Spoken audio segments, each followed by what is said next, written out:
Twinkle, little star, how and wonder what you are. Up above the world so high, like a diamond in the sky. Twinkle, twinkle, little star, how and wonder what you are. Good morning, good evening, good afternoon. Welcome back to another episode of A Safe Space for Men. I'm your host as usual. Before we get started, please remember to rate, review, like, and subscribe to the podcast. We're going to jump right into it. Happy Father's Day to all the amazing dads out there, wonderful dads, active dads. Producer, you could bring in the guests. Peace, my brother. What's up, Ed? What's going on? Aunt Money, what's up with you? What's up, What's good brother? happening, Shannon? Hey, this nigga blackity black. I don't like your intros, bro. I ain't coming back on your show, bro. You don't bring him Damn. in how Steve Harvey bring him in, man. You got to No, bring I me in want like him he to. did on the Kings of Comedy. You know what I mean? I I want Oh, need him I, to some bring. I, food drop. I get it. I get it. All black, all bald headed black brothers unite. I get Yeah, it. man. I want him Yeah, to give man. you one of those Shannon Sharp joints. This brother is best known for the Ant Money Experience Thursdays at 7 o'clock. Yeah, all that, No, bro. All that. He got to bring I, all that. I, y'all don't even know what I got brewing, man. Y'all don't know what I got brewing. Y'all don't know what's on my schedule over here. All right. I'll let you cook. But anyway, happy Father's Day to y'all. I know I already told y'all, Appreciate but it. happy Father's Day again. I hope y'all had a Appreciate it. good Happy Father's Day. I Father's hope y'all Day to didn't just y'all. get. Hope y'all didn't just get socks and a tie. Uh, how was y'all Father's Day? Um, I, mine was really easy. It was dope as hell. My daughters cooked all of my favorite things, including dessert. Everything was on point. I got some custom homemade cards. I got 3 or 4 things knocked off my Amazon wish list. So I'm happy, bro. My Father's Day was, and nobody bothered me. Like I got to chill in the house. Nice. Nobody bothered me unless my daughters was bringing me food or balloons or another gift or like it was just I got to decompress and do nothing. It's the greatest Father's Day ever. It could have been better. I could have been on the in the Dominican Republic, but it was a Hey, great Father's Day. I enjoyed myself. Salute to I'm Kaylin Campbell. jealous. I'm super jealous. Yeah, that's an ideal Father's Day for me. We'll get the mines in a second. And how was yours? Actually, for one, I didn't get shit, but I really didn't expect shit. I got a lot of. I'll say I got a lot of love. A lot of people hit me up, made sure they told me Happy Father's Day. The one thing I could say was probably the greatest thing for me on Father's Day is I could say like with my favorite uncle passing away in February. One thing that I realized is that I never told him how much I appreciated him. So I just randomly called my dad and just told him like, I appreciate everything you've done, teaching me how to be a man, just things, the untangible things that you gave me along the way. And I don't really come from an affectionate family, so I could tell it kind of caught him off guard, but I could tell he really appreciated it. So I could say that's probably the highlight of my Father's Day. That's dope, man. Yeah, back to Shannon. I'm super jealous that your kids. I'm not in a good way. They cook for you and all that. Father's Day, I got up. First of all, Jordan woke me up about 6:43 a.m. asking me for grilled hot dogs. Grilled fucking hot dogs at 6:40 something in the morning. I was sick. Like, what? Who do you think this is? First of all, it's my day. If anything, I should be getting the grilled hot dogs. But of course, I got up late in the morning, had to make breakfast, made lunch.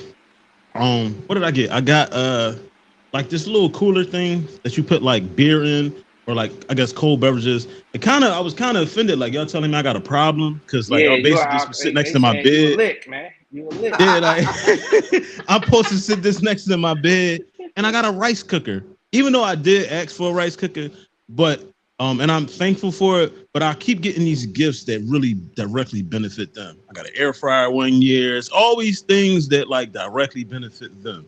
So next year I'm gonna be So very listen, clear man. about what I want. I'm gonna have to offer a little bit of pushback.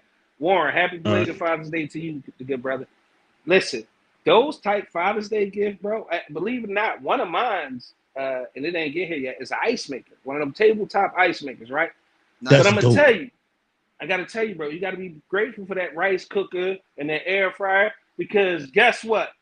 We only get one day. The rest of the year, me and him texting back and forth this morning.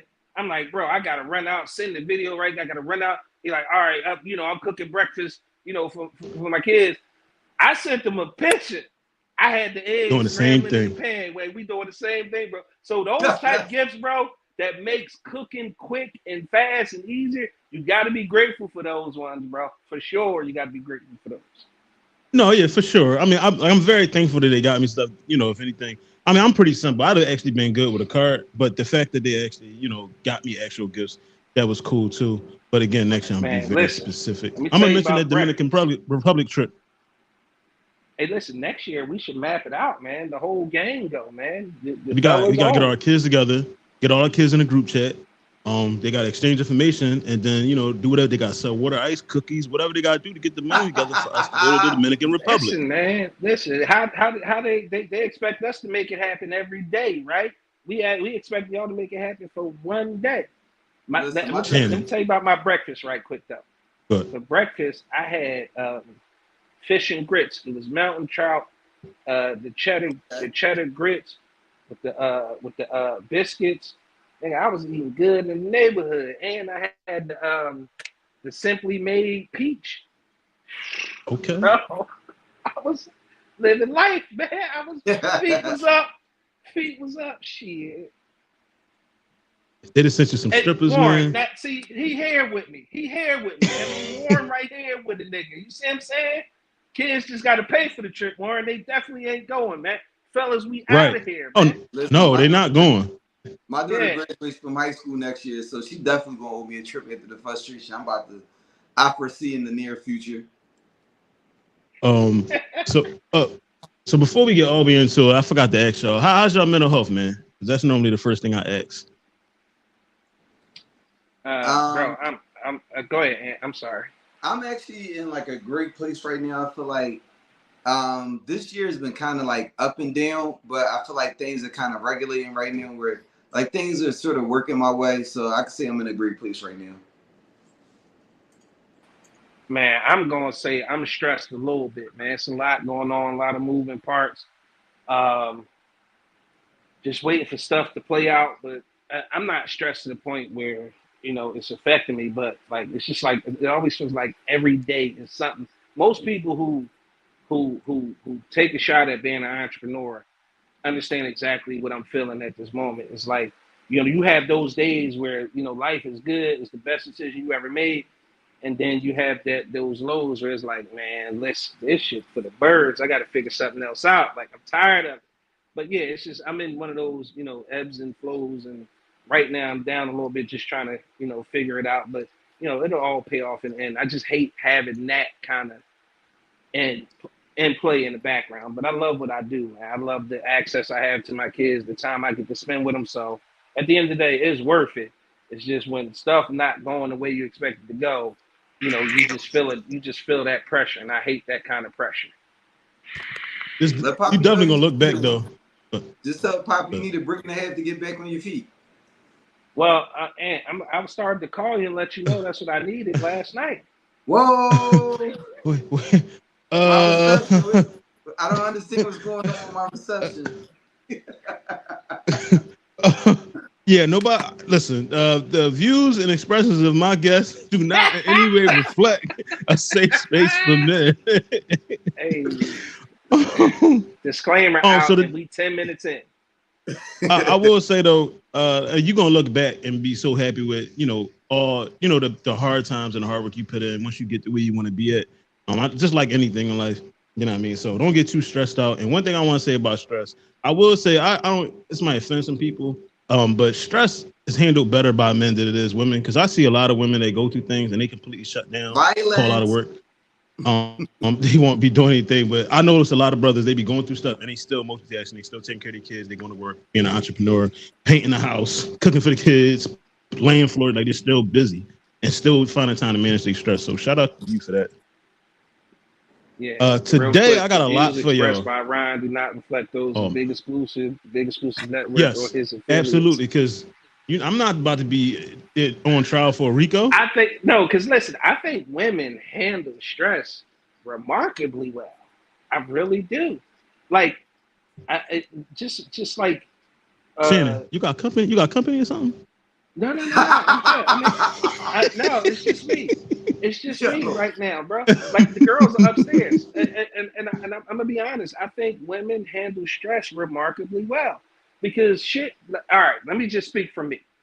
The women I know handle stress remarkably well. Like, it's women Okay. who had COVID who was still doing everything around the house. If I get sick, bro, it's over. Like, my daughter's on their own. I don't fuck what's like if I'm sick, I'm done. I agree with you Bills and there. all that shit. They be like, listen, man, it's gonna work. They main ones, little things that count. I don't care if we broke. You still gotta show me you love me, and let's work it out. Women will have now. They do have one advantage over men, right? They have a very specific set of tools at their disposal that women can figure it out at any given moment. Because women, there are always a gang of men, or some people like to call them simps, that are willing to do whatever a woman wants to get them out of whatever jam. But I'm just saying, I feel like women Jesus handle Christ. stress remarkably well, way better than I do. The women I know, to be honest with you, like, Lillian, what's up? Creamy, what's up? But listen, I get a cold and it's over for me. I'm not doing nothing. I don't know what's going on outside, inside. I'm done. I agree with you there because that's one thing I get when I get sick. I am it's a wrap. I'm cooked. I can't do nothing. Nobody's gonna eat. Like, yo, I hope y'all know how Women to be use Uber sick. Eats. They Like, be still cooking on it's Thanksgiving. They period yeah. be on. They don't care. They still get everything. They'll be mad. And if you live with them, they're gonna talk dirty to you. You're gonna be a nasty, dirty, little dick motherfucker. But they gonna get Jesus that shit Christ. done. They gonna get that shit done. I'm telling you, My women, God, Will, in what's my up? opinion, I just had to disagree with that. I just feel like they handle stress and adversity way better than men do, in my opinion. I I Okay. kind of I kind of agree, but to an extent. Like, I'll say the way I learned how to deal with stress probably is like twofold. My mother is very nonchalant, and that's where I get like a lot of my nonchalant ways. So there's very few times that I saw my mom stressed. My mom was sort of like, you know, I mean, we gonna get through it. My dad was more so of a person. He would get high energy, and when he would first start stressing, the second half of the way I learned how to deal with stress is with him. He panics about the situation in that very moment, and then he progressively thinks of a plan of how to get over that objective. So I think I kind of took like both of them, where I don't have the early stress that my dad has when he first had something happen, like with like the way my mom operates. But I learned how to like navigate through that challenge the way my dad does with his stresses. That And makes that's sense. dope that you got to see that in the household.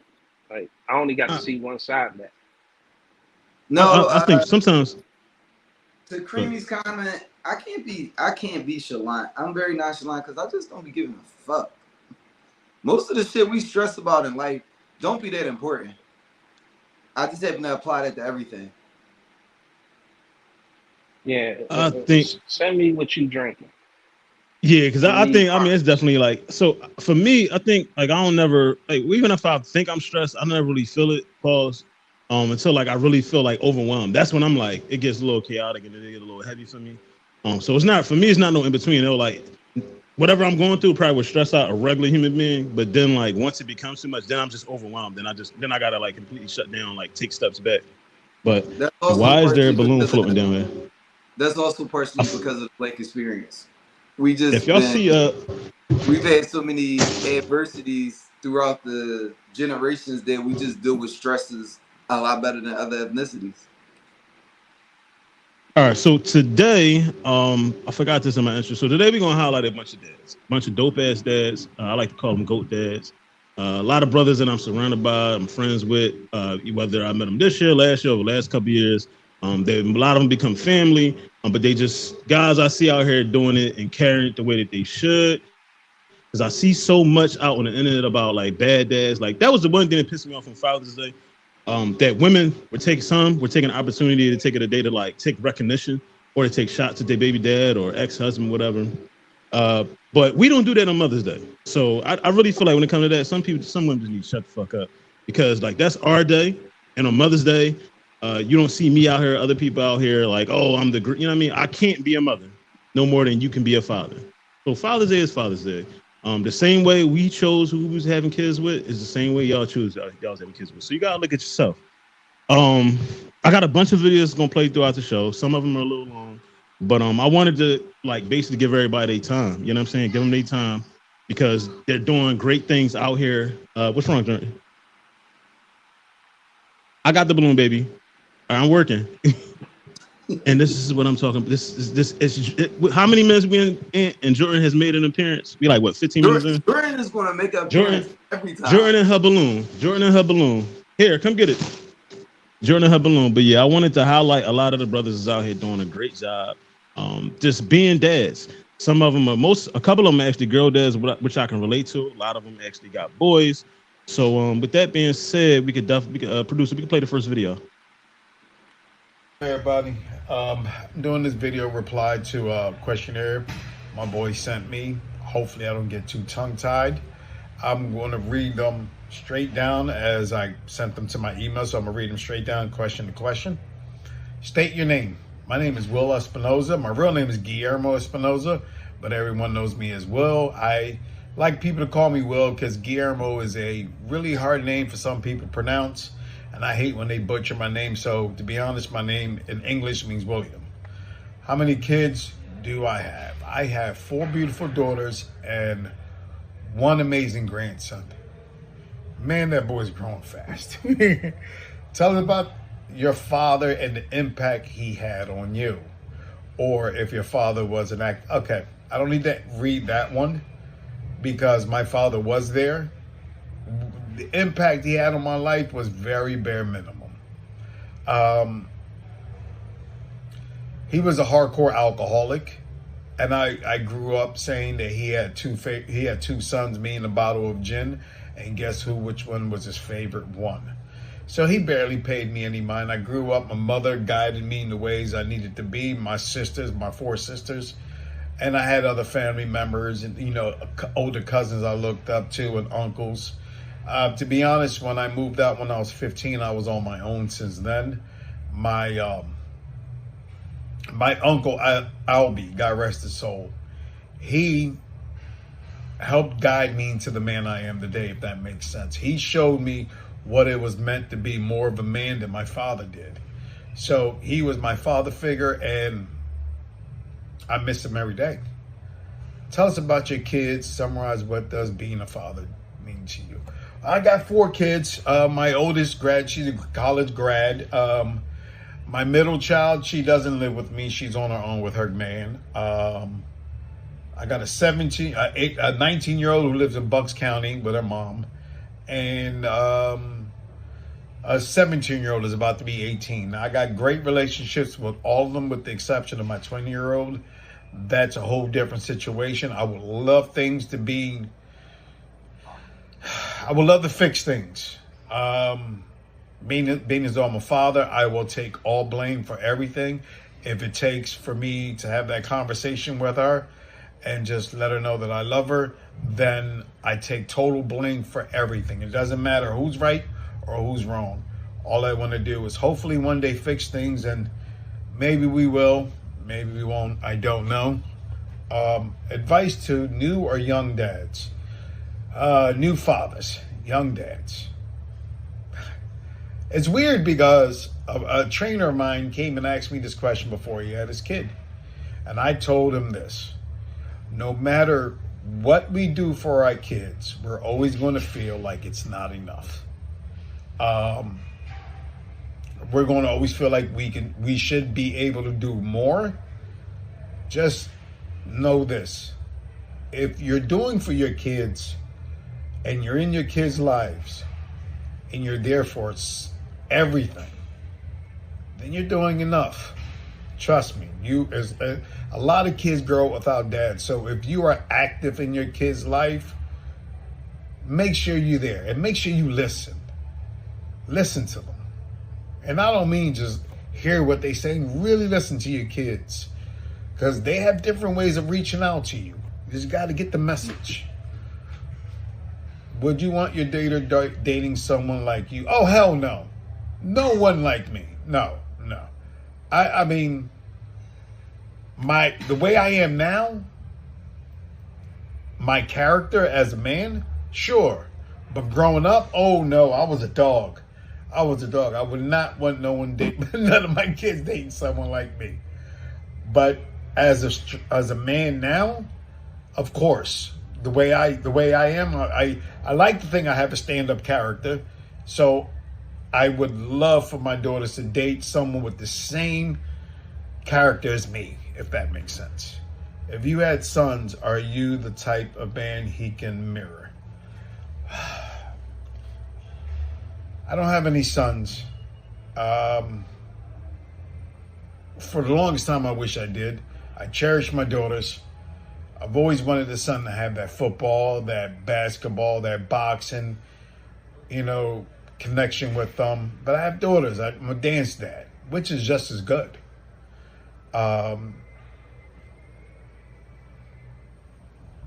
If I would like to think that if I had a son, he could mirror image me. I mean, the man I am now. But like I said, growing up, it was something else. I was something else. Three things your dad did really well. You ready for this? All right, and you're probably not gonna like these answers. Number one, he beat me well. My father was a very abusive man, so he beat me very well. He drank well. He drank very well. And the third thing is he knew how not to say he loved me.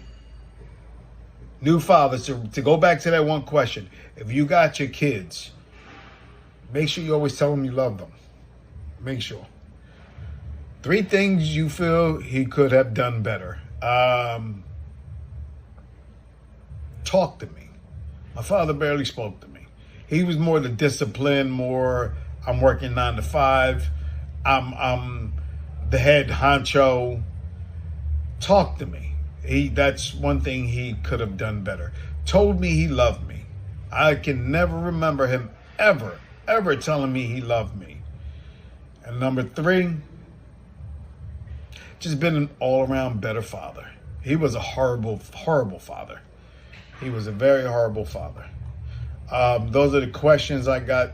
I had to answer.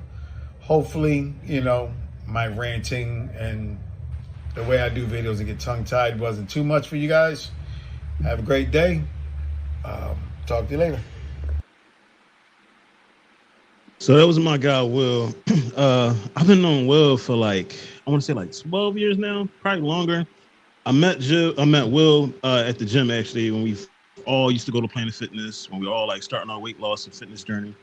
Got connected with him there. Now I go to Blink. He's actually the general manager there of the gym, runs a great gym. Just a really dope ass guy. He's a straight shooter. He don't mix words. Whatever he thinks, he's going to tell you.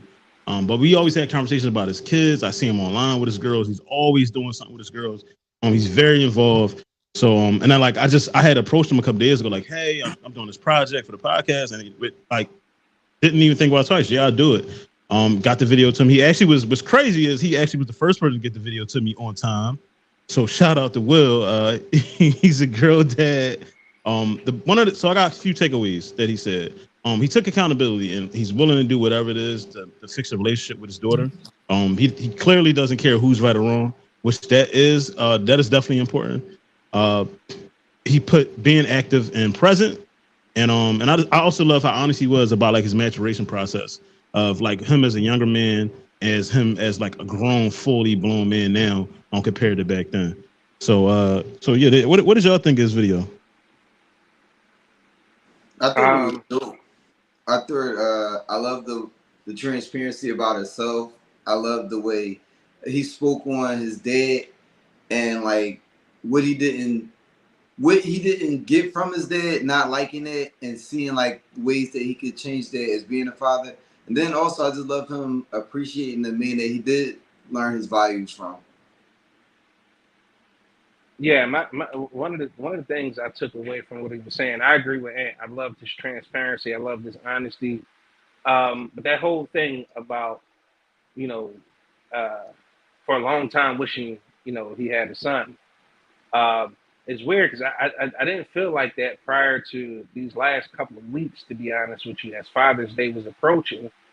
And I'm like, we coming into another football season because it's that whole thing about bonding with your son over sports, those father son bonding experience, playing sports or doing extracurricular activities, i.e., fishing. I do like that. I always wanted to, teach my boy how to play chess. There's just a bunch of different things you get to bond with over a boy than you will with a girl.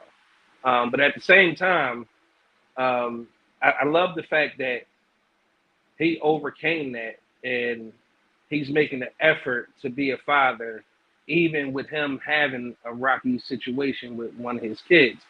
He's still making an effort. And I think the most important thing he said, and I've said it before, um, it's about presence over presence, right? You being there to your kid when they're younger. Of course, the presents are going to be a lot more important. They like gifts and they want new things and new toys and new everything. But at the same time, as I get older, from the experience that I had and from the men that I talked to, they was more excited about the time that they had to spend with their dad than the actual stuff that he gave them. So I think it's super important that that message is out there. Is just to be present, right? And it's not all about money. The money helps, but it's not the end all be all. It's not the critical or tipping point of a relationship with your child. Most kids who see their dads as superheroes, it's the little things because you can pick them up and make them fly, right? And so it's that one viral video of a guy who had his daughter on his knee or on his lap, and he had he had her in the laundry basket, and the TV was on the roller coaster, and he don't. So it's stuff like that that kids will never forget. They're gonna forget about the well, I was going to say Atari, dating myself, but they're gonna forget about all this, those silly stuff that they got for the most part over the years. But what they will remember is showing up to the various games or events that they're participating in. They're gonna remember you being present and yelling during the graduation. They're gonna remember prom night. Dad made sure they was straight and they was out there. They're gonna remember the advice that you've given them throughout the years when they had issues.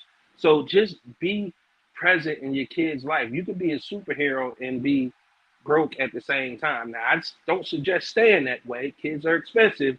Do your best, but at the same time, it's really important. It's super important for you to just be there for your kids.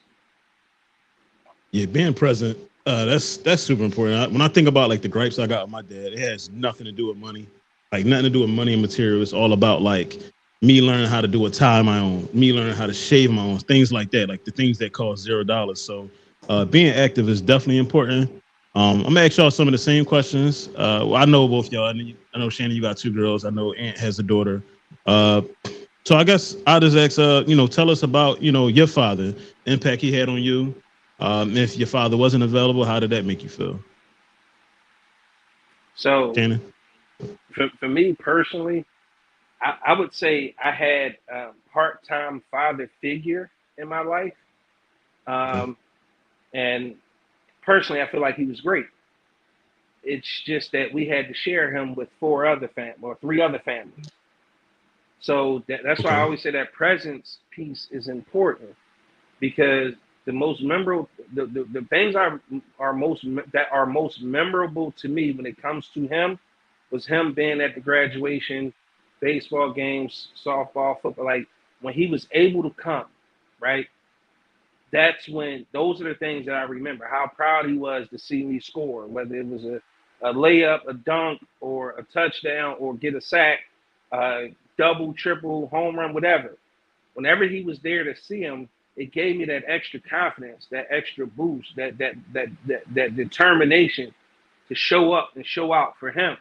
But like I said, he was part time.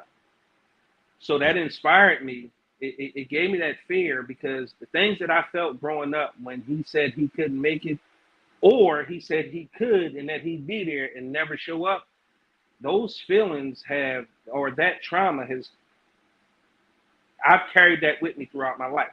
So it's something that I never wanted my daughters to ever experience. So that's why it's not like I go out of my way to be a good father. I go out of my way to make sure they never felt some of the slights or the traumas that I felt growing up. So it's always important for me to be a man of my word. If I tell my daughters I'm going to do something, make sure I do it. Um, I'm super honest and super transparent with my girls because I want them to be the same way with me. So that experiencing that part-time father, and again, he wasn't my biological father. It was a man. He's actually the father of my little brother. But that didn't matter to him, and I commend him for that because he came in and took us all on. It was me, my twin sisters, and my younger brother.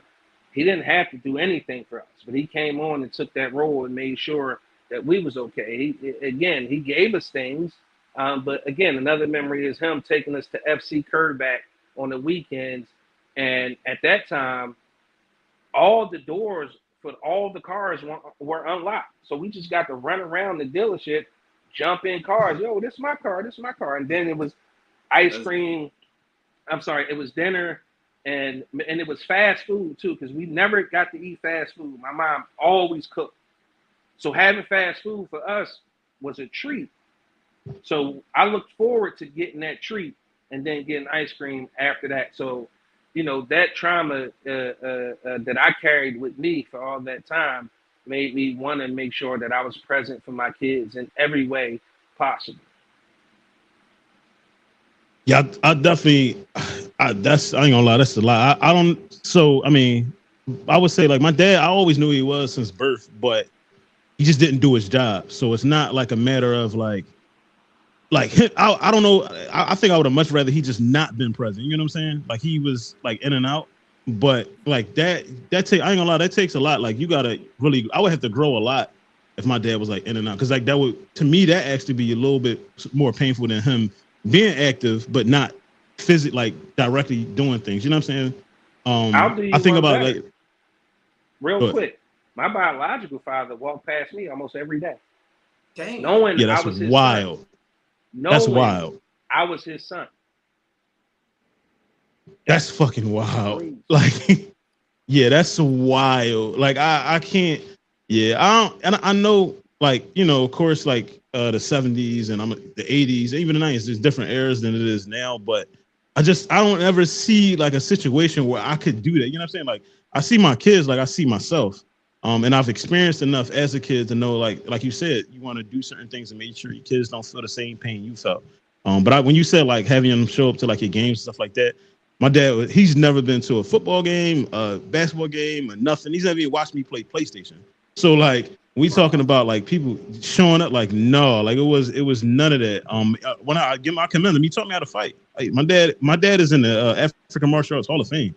Like he's a black belt. Like he can whoop ass. He taught us all how to fight, but that was it. So like that's the only thing I got. Like if I get in a fight, like yeah, like thank you. I just choked this nigga out because of you. But other than that, like you didn't teach me nothing else. And same questions. What was the question again? How does your father impact you? And let me get the exact question. How does your father impact you? What type of impact did he have on you? Um, and yeah, that would be the only question for you. The rest wouldn't be for you.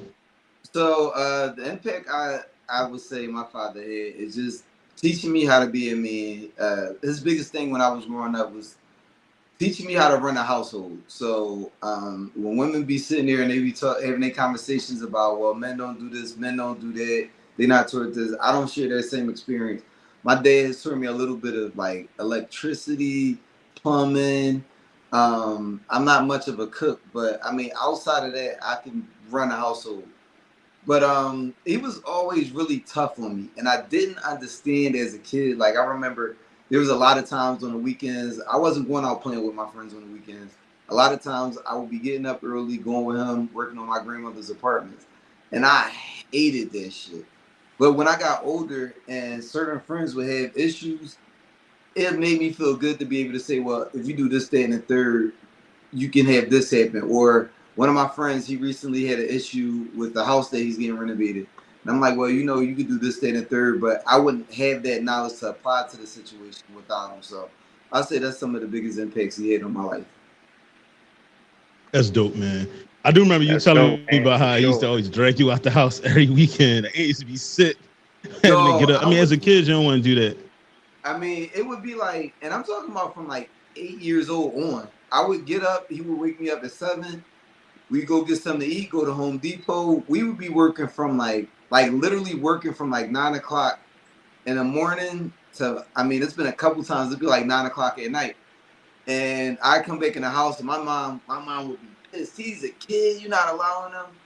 He would kind of be like nicely fuck out of here and be like, you would get it when you.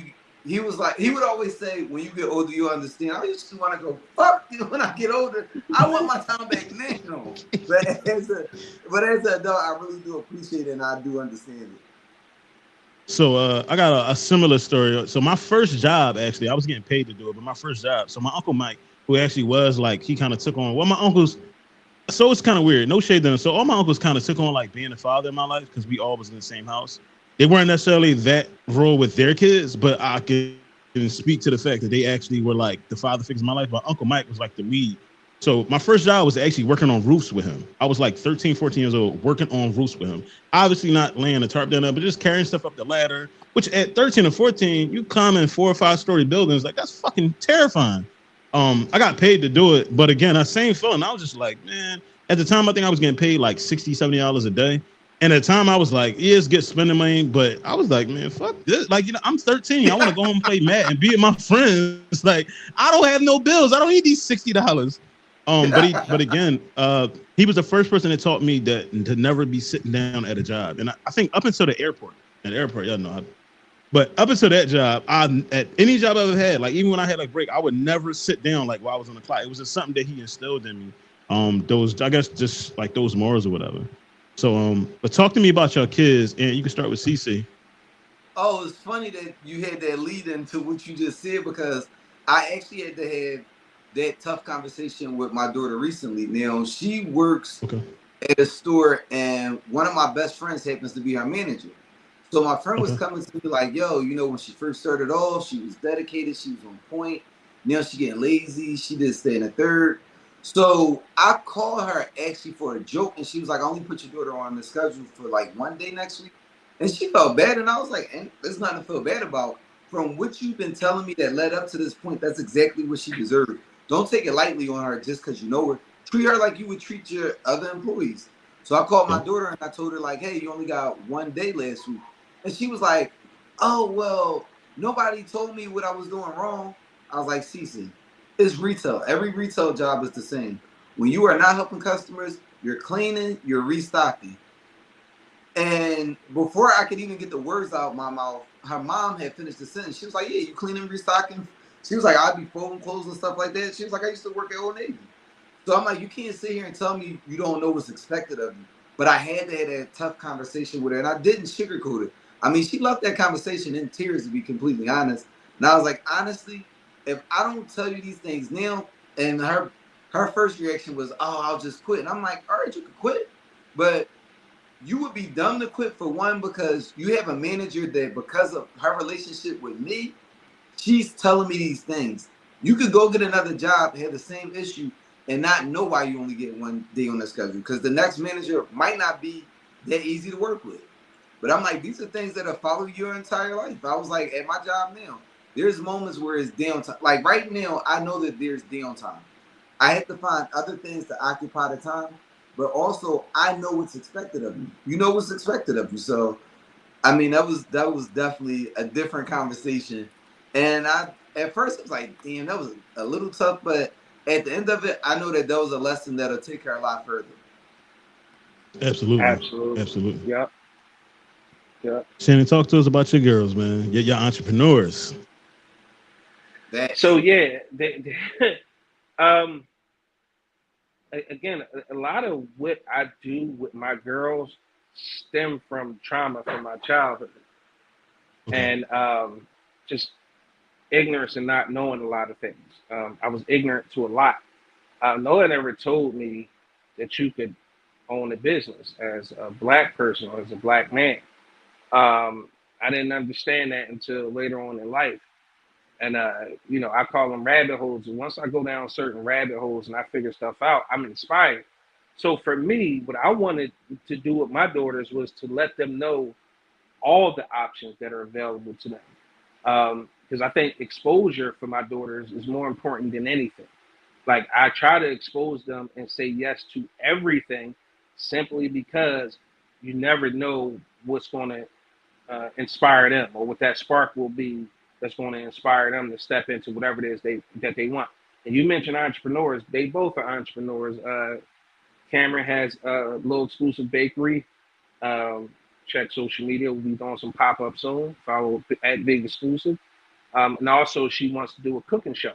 So we're going to start. We're going to do 4 shows. It's going to be on the network. So I try to say yes to everything. Everything. Kayla has Maywa Cosmetics. Maywa means luxury in Sudanese. She wanted to get her name from the motherland. That was all her. Wasn't ain't had nothing to do with me. Those are all things she wanted to do. So I try to say yes to everything because I don't know what's going to eventually inspire them to be whatever it is that they're going to be. But I want them to know that they have options. You can be a boss. You can be an entrepreneur. You can own something, and ownership is important. I also try to let them know that it's okay to work somewhere and to work for somebody. Get that experience because it'll be invaluable to whatever field you go into. And just to piggyback off of, a thing like that, my dad taught me part time. He would always say, because he worked for Newman and Company for about 35 years. He was a shop steward, like 15 years going in. But he was like, listen, man, if you on time, you late. If you early, you on time. Them people don't pay you to change your clothes, check your phone, and do all of that stuff you do on their time. They paying you to get stuff done. So that's one thing that stuck with me. And for my girls, those lessons I try to instill into them. And I feel like I have a kind of a different parenting style than most people do. But I just think it's important that we break those traumatic generational curses that were the norm growing up um, back in the day, I'll say. Yeah, changing a lot of the thinking. Again, like I do a lot of comparing, like with my kids, the way I raised them, the way I parent them, compared to my parents growing up. And yeah, real fast, Tev, that was nasty. Pause. That was disgusting. But what up, Nate? But yeah, definitely you want to because I feel like I couldn't raise my kids the way that I was raised because the way when I was coming up, like you said, it required something totally different. One, I'm a boy, they're girls, but two, it was just a different time. And now I had a conversation with my daughter 2 weeks ago because she got in a little bit of trouble. It was we'll say call it a misunderstanding about a curfew, but I had to like really break down to her while she felt like, oh, you don't trust me, and I was like, it's not that I don't trust you, I don't trust the world. And y'all have been so sheltered that y'all don't understand how fucking dangerous the neighborhood is. As where when we was growing up, we knew, or at least we thought we knew how dangerous neighborhood was. We had a better idea than what our kids did. So I think that might be the only mistake. Not only, but one of the I think mistakes that stand that I made with my kids that I've done such a good job of like giving them a good life that they don't understand how dangerous the world is. If that makes sense. It absolutely does, man. Growing up where I grew up at, down the bottom and west side, you can understand. Um, Sure. we had that innate ability to sense danger. We had that spidey sense, so to speak. Where now, because kids aren't as social, they don't have that thing because everything is so online, on the computer, digital, Mm-hmm. avatar, social media age. They don't have those spidey senses that we had growing up to understand is danger around the corner. Oh wait, this place has a one way in, one way out. Can't go in there. Somebody say certain things happen, and you knew something. Hey, he just stepped on somebody's shoe, or he bumped them, and you saw that it was on purpose. You know what's about to happen. So at the end of the day, I feel exactly what you're saying, Ron, because is for as much freedom as we really want to give our kids, so that we can have a little bit ourselves. we just know they don't understand what's happening out there because, like you said, they sheltered and we live in different times. Now, I will say, um, it might have been just as dangerous back in the day as it is now. The only difference is we have more access to screens and recordings and social media, and everybody with a phone is a reporter now. So we Yeah. see it more. We're bombarded with it, and the pro Mhm. to that is now the establishment understand what we've been saying for years. The con to that is it makes the world so much smaller that everybody is playing in the same playground. That means the good, the bad, and the ugly. Okay? Yeah, Wop, wop, wop. Time to fuck them up. What up, Ted? What's going on? Welcome, man. Welcome. brother. Chad, what's going on?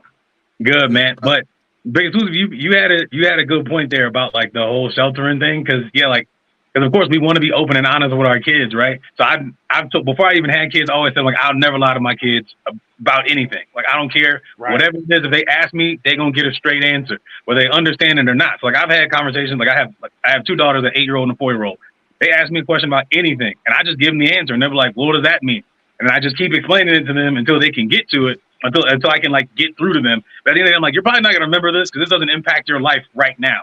But eventually, this might impact you.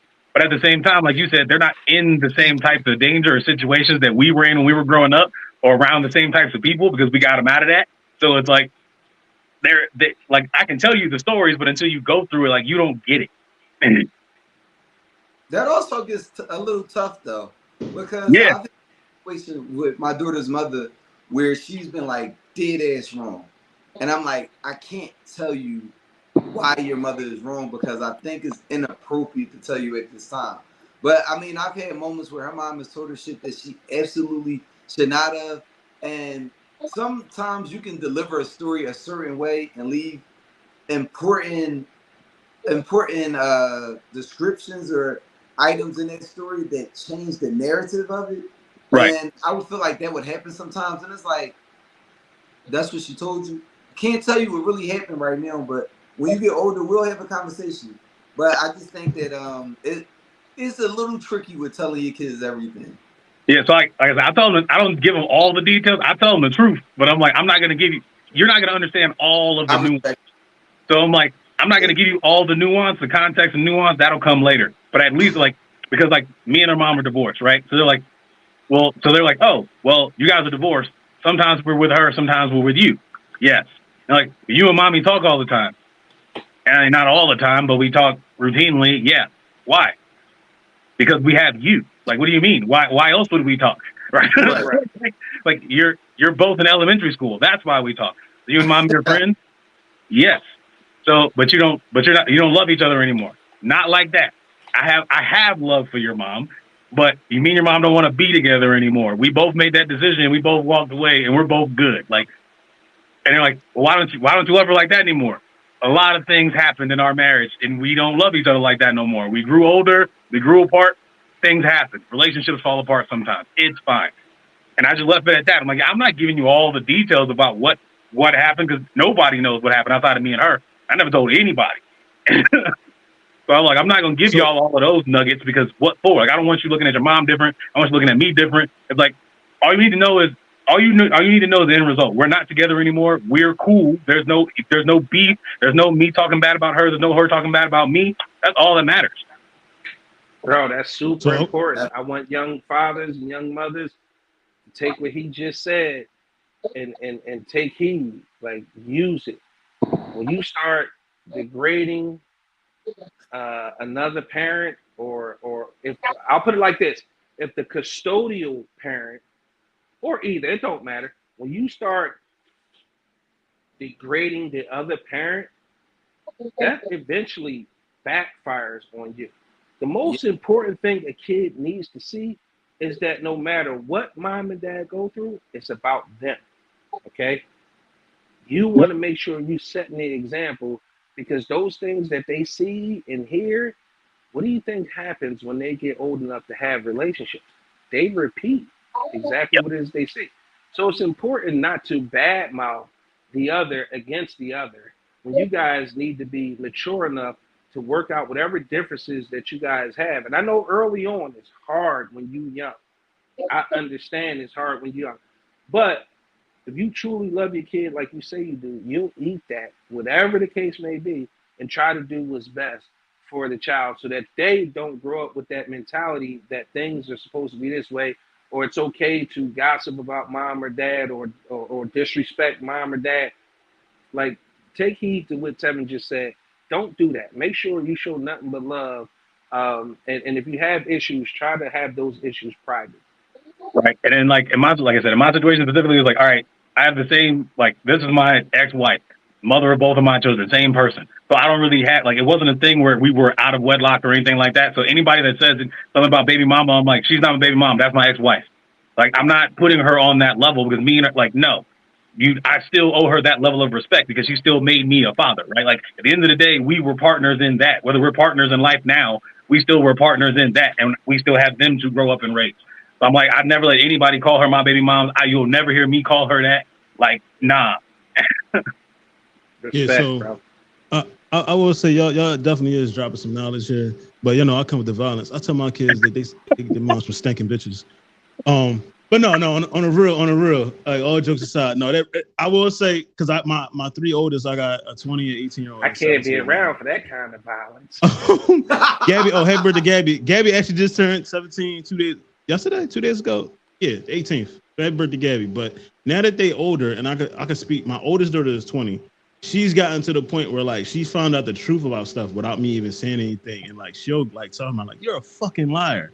So he's right about that. Like, kids, when they get older and they find out things on their own, they're gonna find out. Yeah, who's they're right gonna and who's wrong. find out, but Yep, you got to let them make that decision. We don't got to make that decision for them. Right. Yeah, for sure. Shannon and Ant, y'all got any advice for new young dads? Man. I would say one thing that I didn't know about as a new dad is like how to be patient.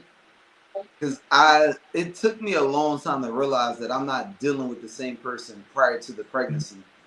Postpartum depression was not explained to me. So when it came about, I'm like, what the fuck is going on? Like, what the fuck is wrong with you? And it took for me to take a class at Temple about psychology, and I learned about what it was and like the different types of it that there were. Fellas, be patient. She is not just being a bitch. She's going through hormonal changes, and you just got to be patient with it. That's great advice, Facts, bro. facts. Great advice. Anna? I will give this advice to new dads, and I'm gonna make the assumption that you are with the mom, right? Don't make the mistake of forgetting about your relationship. Yeah, you have a kid. Yeah, that kid is the priority and your responsibility. But at the same time, make sure you pay attention to each other's needs. Just like Ant said, be patient. Make sure you're paying attention to each other's needs, because that baby was made out of love. You want that baby to be raised in love and not survival, right? So make sure you're paying attention to the personal relationship you have with your partner, because there are instances where one or the other feels like someone's in love with the child, and you neglect that you have a partner that you're supposed to love and care about and nourish and pour into as well. Men, more importantly, because women go through these monstrous changes to give birth. Like, everything changes about this woman. Her shape, her size, her hormone level, her mentality, her emotions, and she's preparing to bring life into this world. And you have to make sure that you are mentally and emotionally taking care of that woman as well. So, like Ant said, be patient, but don't forget about the love that y'all have together, right? Creamy her back. But don't forget about that love that y'all have together, because at the end of the day, you don't want one or anybody to feel neglected in that relationship. That means external factors, pets or anything. Don't let anything come in between y'all. Make sure the love that y'all have for each other, y'all make a priority, so that way everything around y'all blossoms in that love. It's super important. Absolutely. And with that being said, can you play the second video? The second video, Yes, you the next sure? video. They should be on. Yes, play Dos Cinco's video. What's up, y'all? This your boy Docinco. And let me tell you, the impact that my father had on me growing up, he was everything. He was everything to me. He was my superhero. He was a great positive example for me. He taught me about working hard and providing for your family. He was our protector. He was our provider. He was everything to me. And so as an adult today, I really appreciate all that he provided, all of the lessons, because I was able to replicate that and add a little to it. You know, I have 3 boys. I have 2 biologically that are mine. I have 1 stepson. But overall, what I try to do is I try to mirror about 70% of the way my father raised me, with a little 30% of my style to it, you know? But, you know, raising 3 boys is pretty difficult. It is pretty difficult because, you know, there are a lot of challenges, you know, with social media and with the way this world is today. There's a lot of challenges. So this is all new terrain for me. But overall, I would definitely want them to mirror my actions. I feel like I'm a great role model for them, and I'm not tooting my horn at all, but toot, you know. But it's only due to the fact that I've been able to make it out of North Philadelphia, make something of myself, and continue to try to spread nothing but positivity to the world. And I want my kids to do the same thing. You know, I want them to grow up, and I want them to really value life, number one, but also value putting positivity out there, because there's too much negativity out in this world. So I love fatherhood, man. It was the thing that changed my life. It was the thing that allowed me to be a bigger and better man.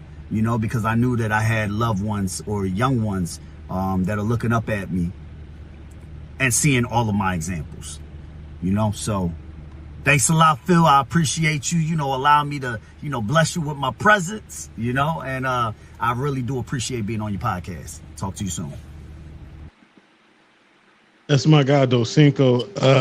Ironically, so found out over the summer, we actually went to the same middle school. He knows like all my brothers, all my homies, through conversation.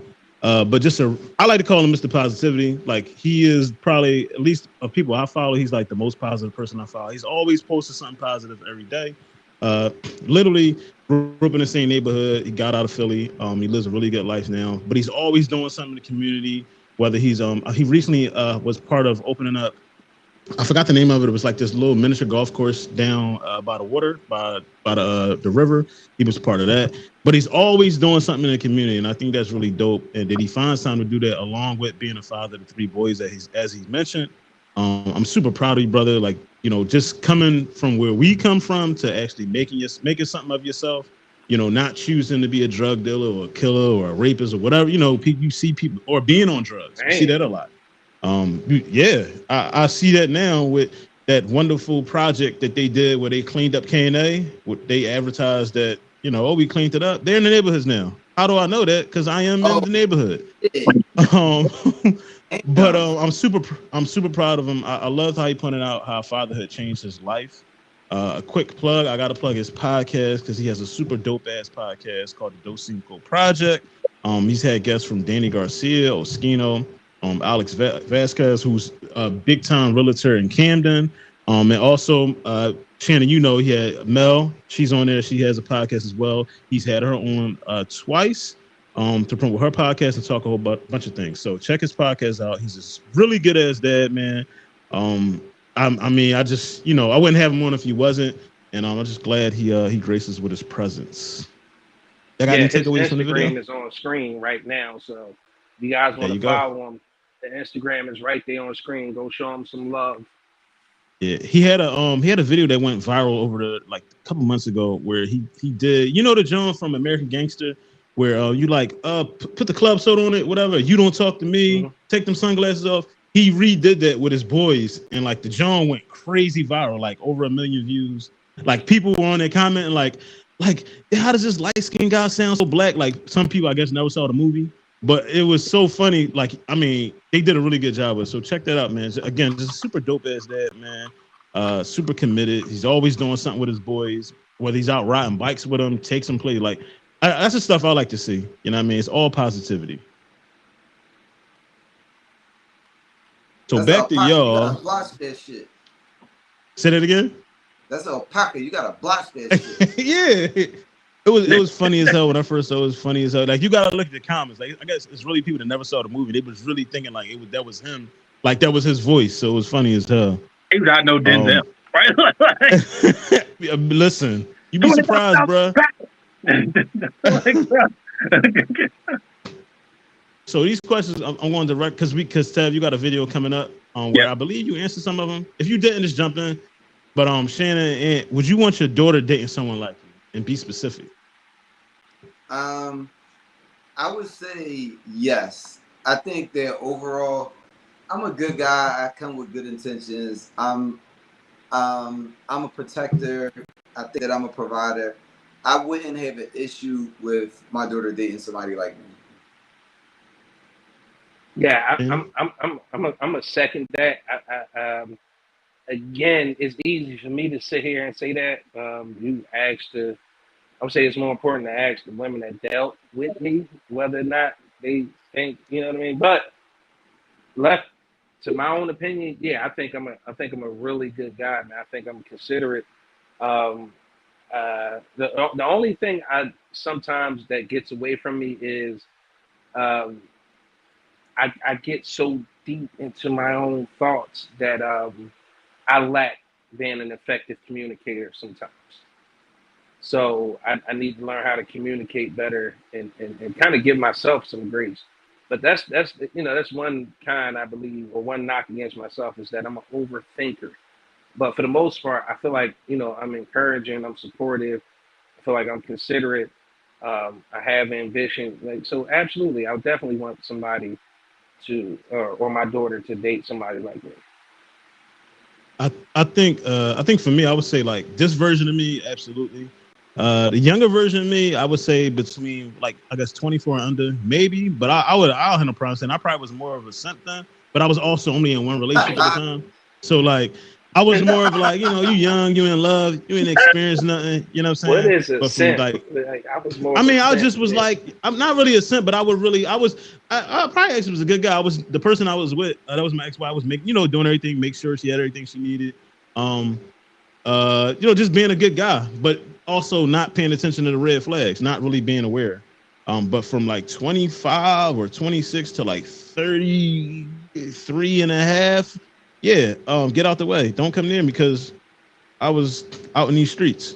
Well, Not proud of it, but I was definitely out. What? Who's that? Hey, are we screening people? no, that's my daughter. Oh, all right. I thought somebody got it. I thought one of the women got it. Hey, Shannon.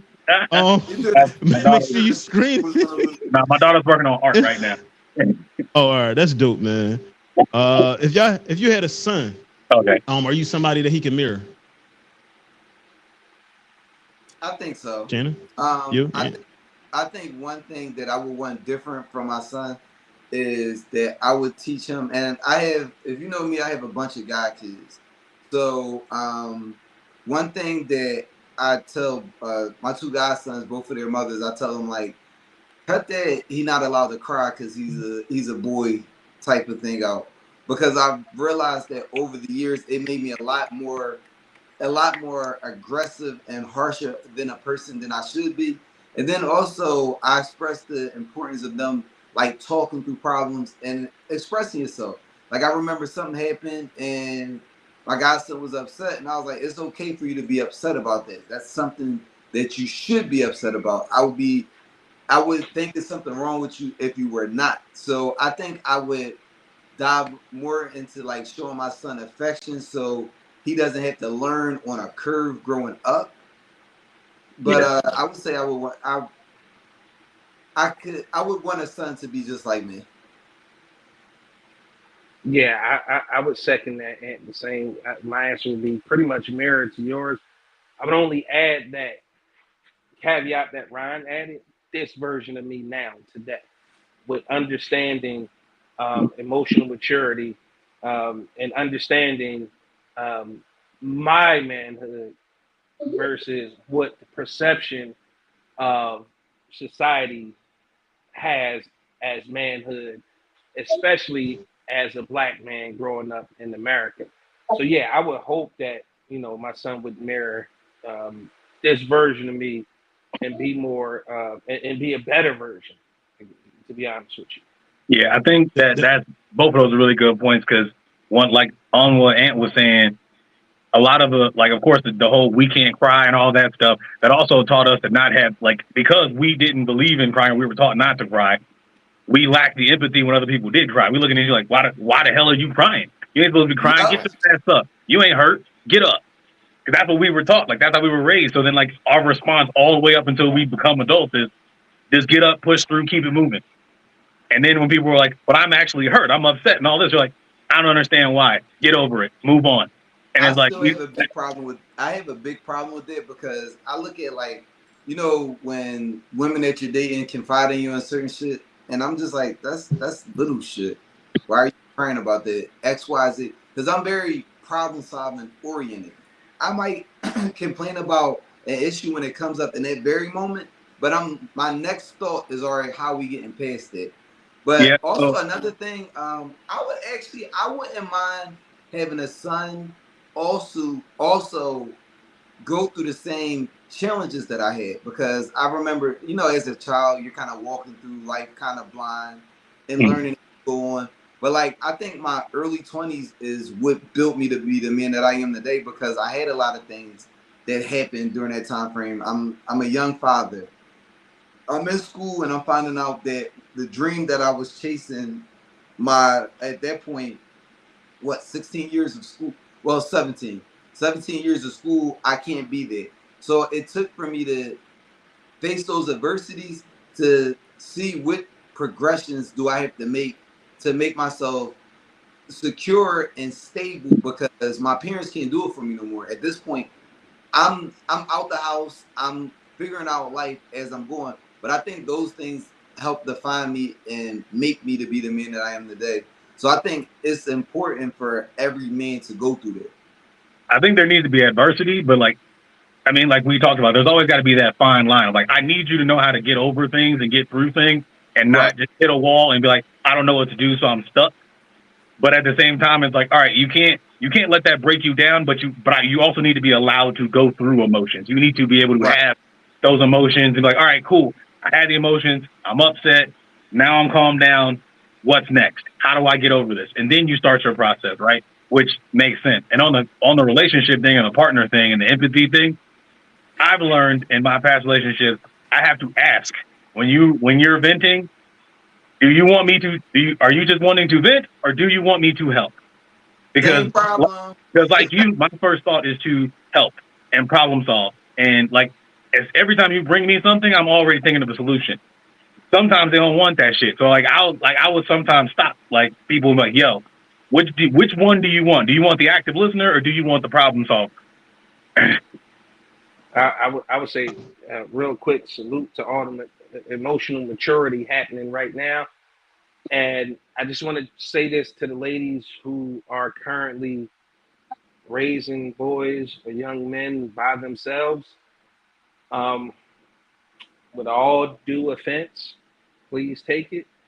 But the young men that you guys are raising are the same men that you hate dating. Be careful. Think about what it is that you're doing to these signs and these kings. I don't know how your son could be king. I digress. But think about how you're raising your son and who he's going to be when he gets out there. Because the same men that women cry about that lack emotional maturity, that lacks empathy, that lacks uh, uh, active listening skills, communication skills, are the ones you guys are raising and sending out to the world. Just be mindful. I'm not expecting you to be a man. I'm not saying it. I'm just saying be mindful when you tell him don't cry, don't show emotion, or it's okay to hit girls and run and that sort of stuff that we grew up with. It's important because we need to understand that you need to be raising these young men on how they need to be treating women, leading with respect. Because my mom always said, if you begin and end with respect, you'll never have an issue ever in life. So just be mindful of that, ladies. I want to tag on with emotional maturity is important, but something also being raised by women that I wasn't taught, that I didn't learn until I became a grown man, is emotional balance.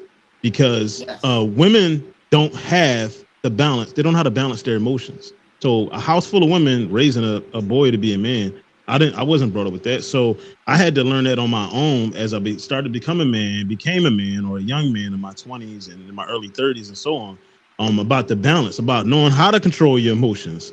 You know what I'm saying? Because women have the ability, from even from a legal standpoint, they can lash out, put their hands on somebody, and they won't go to jail. If I get angry and punch somebody in the throat, that's 5 to 10.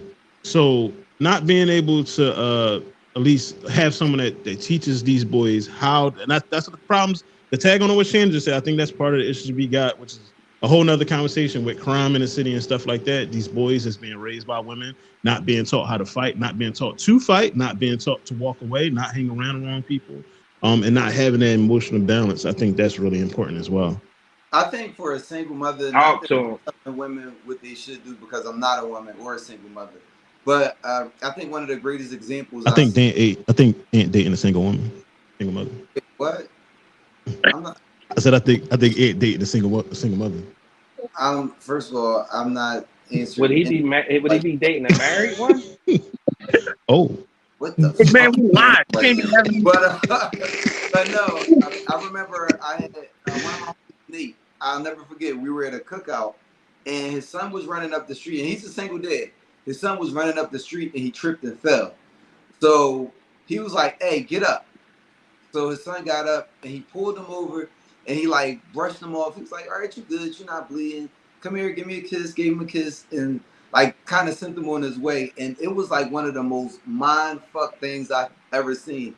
I said, "Yo," in that moment, I watched you be a dad and tell him like, "Yo, get up. You're not even hurt. You're not bleeding and nothing like that." But then you like turned into like a caring mother in the same thing. And he was like, I'm a single dad. It's about balance. He said, I can't just, he was like, I'm a man. It's really easy for me to just be the man that I am and just be tough on him all the time. But what do they do for him? He would lack the care and empathy going forward. So he was like, you got to have those moments where you say, all right, come here, son. Let me give you a kiss. Let me brush you off. You good. Then just go play.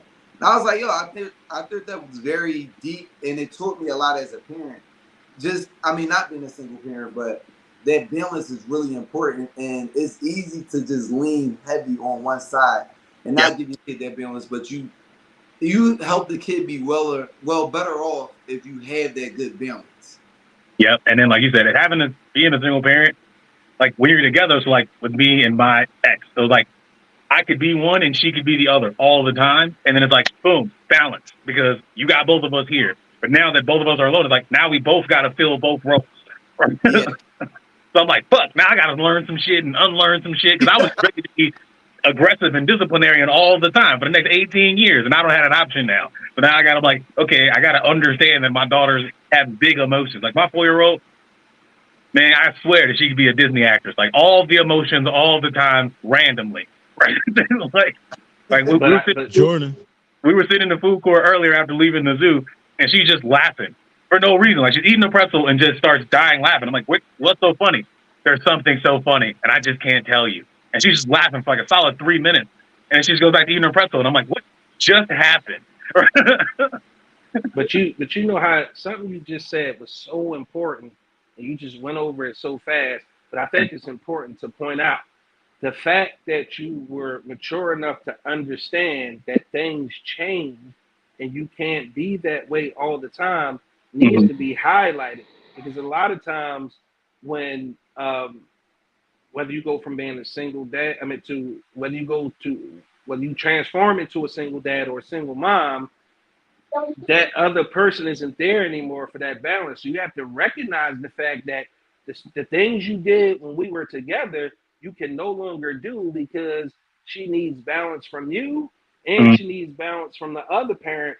And that brings back that whole sort of balance as Yep. if you were still together. Like space may separate y'all, but the emotional well-being, the mental well-being of the child should be the priority. And to come full circle, that's exactly why you don't say derogatory things about one or the other. Yep. Facts. Big facts. So Yeah. for Ant, I'll ask you three things that your dad did really well, and then for Shin, I'll ask you three things your dad could have done better. Three things that my dad did really well is, I would say, one of the biggest things that he taught me is how, like, when you go out into the world, you're a black man, so your white counterparts have a lot more leeway than you do. Know that you're a black man and know that when you out here and you do stupid shit, it's major consequences for that. And some of those consequences you may not be able to get yourself out of the result of it. So just make sure when you out here and you in the world, you act accordingly. That would be one. Two, I would say problem solving. There was a lot of things where my dad would, while we're out here and we're working, let's just say we're putting up sheetrock, and we come into a situation where we have a corner that's fucked up, and we're not buying another. We can't buy another sheet of sheetrock because it would be a waste for that space that's there. All right, so what you gonna do now? And I would always look at him like, you know what to do? And he'd be like, no, you need to be able to think outside the box. And that's something that I also carry with me. The last thing I would just say, just the tangible things about being a man. Shannon? Um, I would say he could have spoke to me, told me he was my dad. Nah, I ain't gonna talk about him. That sound like we need to pull up on him. Wait, did he give you like a head nod or even acknowledge you sitting there? He come on, he had to give you the black man head nod. No, none of that. No acknowledgement whatsoever. None of those Is Um, things. is uh, is he but still listen, around? Is he still available? I didn't know. I'm gonna tell you how I found out. Like Okay. the funniest shit. All right, real quick. So how I found out Go that the ahead. dude that would walk by me, that would be out there hustling, washing cars, um, gambling, shooting dice on the, like the way I found out is I was 16 years old, right? And my sisters and I got twin sisters, Christine and Catherine. I love them. But we would have arguments, right? And because they were girls, a big rule in my house is, you never sat around when adults was talking, and you never got in a woman conversation. So whenever the ladies would talk, it was always my time to exit stage left.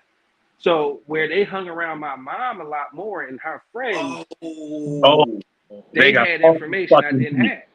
Me at 16, again, I started working at 13. So my thing was, people gonna pay me to do these little jobs, and I need the money because it's things that I want. Now, I didn't start hustling yet. I didn't enter the street yet. I'm 16. So I have an argument with my sisters. It's the summertime. They like, well, that's why your dad outside washing cars. He a bum. That's wild. Who dad? Whoa. My dad don't wash no cars. Mind you, I ain't even know who dude was. I'm defending that he ain't washing no. They're like, your dad outside washing the car right now. So lo and behold, I'm like, I look out there, and we called them. The streets called them Fluff. So I go out there. I look, man, that's Fluff. Fluff ain't my fucking dad. And then the nigga got up and turned around, and I was like, Mom. So I went to talk to my mom, and she confirmed it. She was like, yeah, I said, well, why he ain't never speak to me? And I hated that man ever since. Like, yo, this nigga walked by me every day. It wasn't until the confrontation was kind of awkward too, because my daughters coming up, they were like 6 and 4 or 7 and 5. They were fascinated with like the buses, with the SEPTA buses. They're like, Daddy, we want to take the bus. We want to take the bus. Us, we like, man, we got cars. Like, what the fuck? Right. But as dads, right? We like, all right, let's take the fucking bus. Lo and Right. behold, we had moved out to the county. We get on the bus, and guess who walk on the bus? And my daughters are sitting there. Of course, I'm standing. This nigga like, he gets on the bus. Now it's status quo for me, nigga. You don't acknowledge me. You don't speak to me. You don't say nothing. Right. Nigga had the nerve to say, are those my grandbabies? So You know, but these I would have these threw that nigga off the those bus. can be yours. bro, I would have threw that nigga off the bus. Yeah.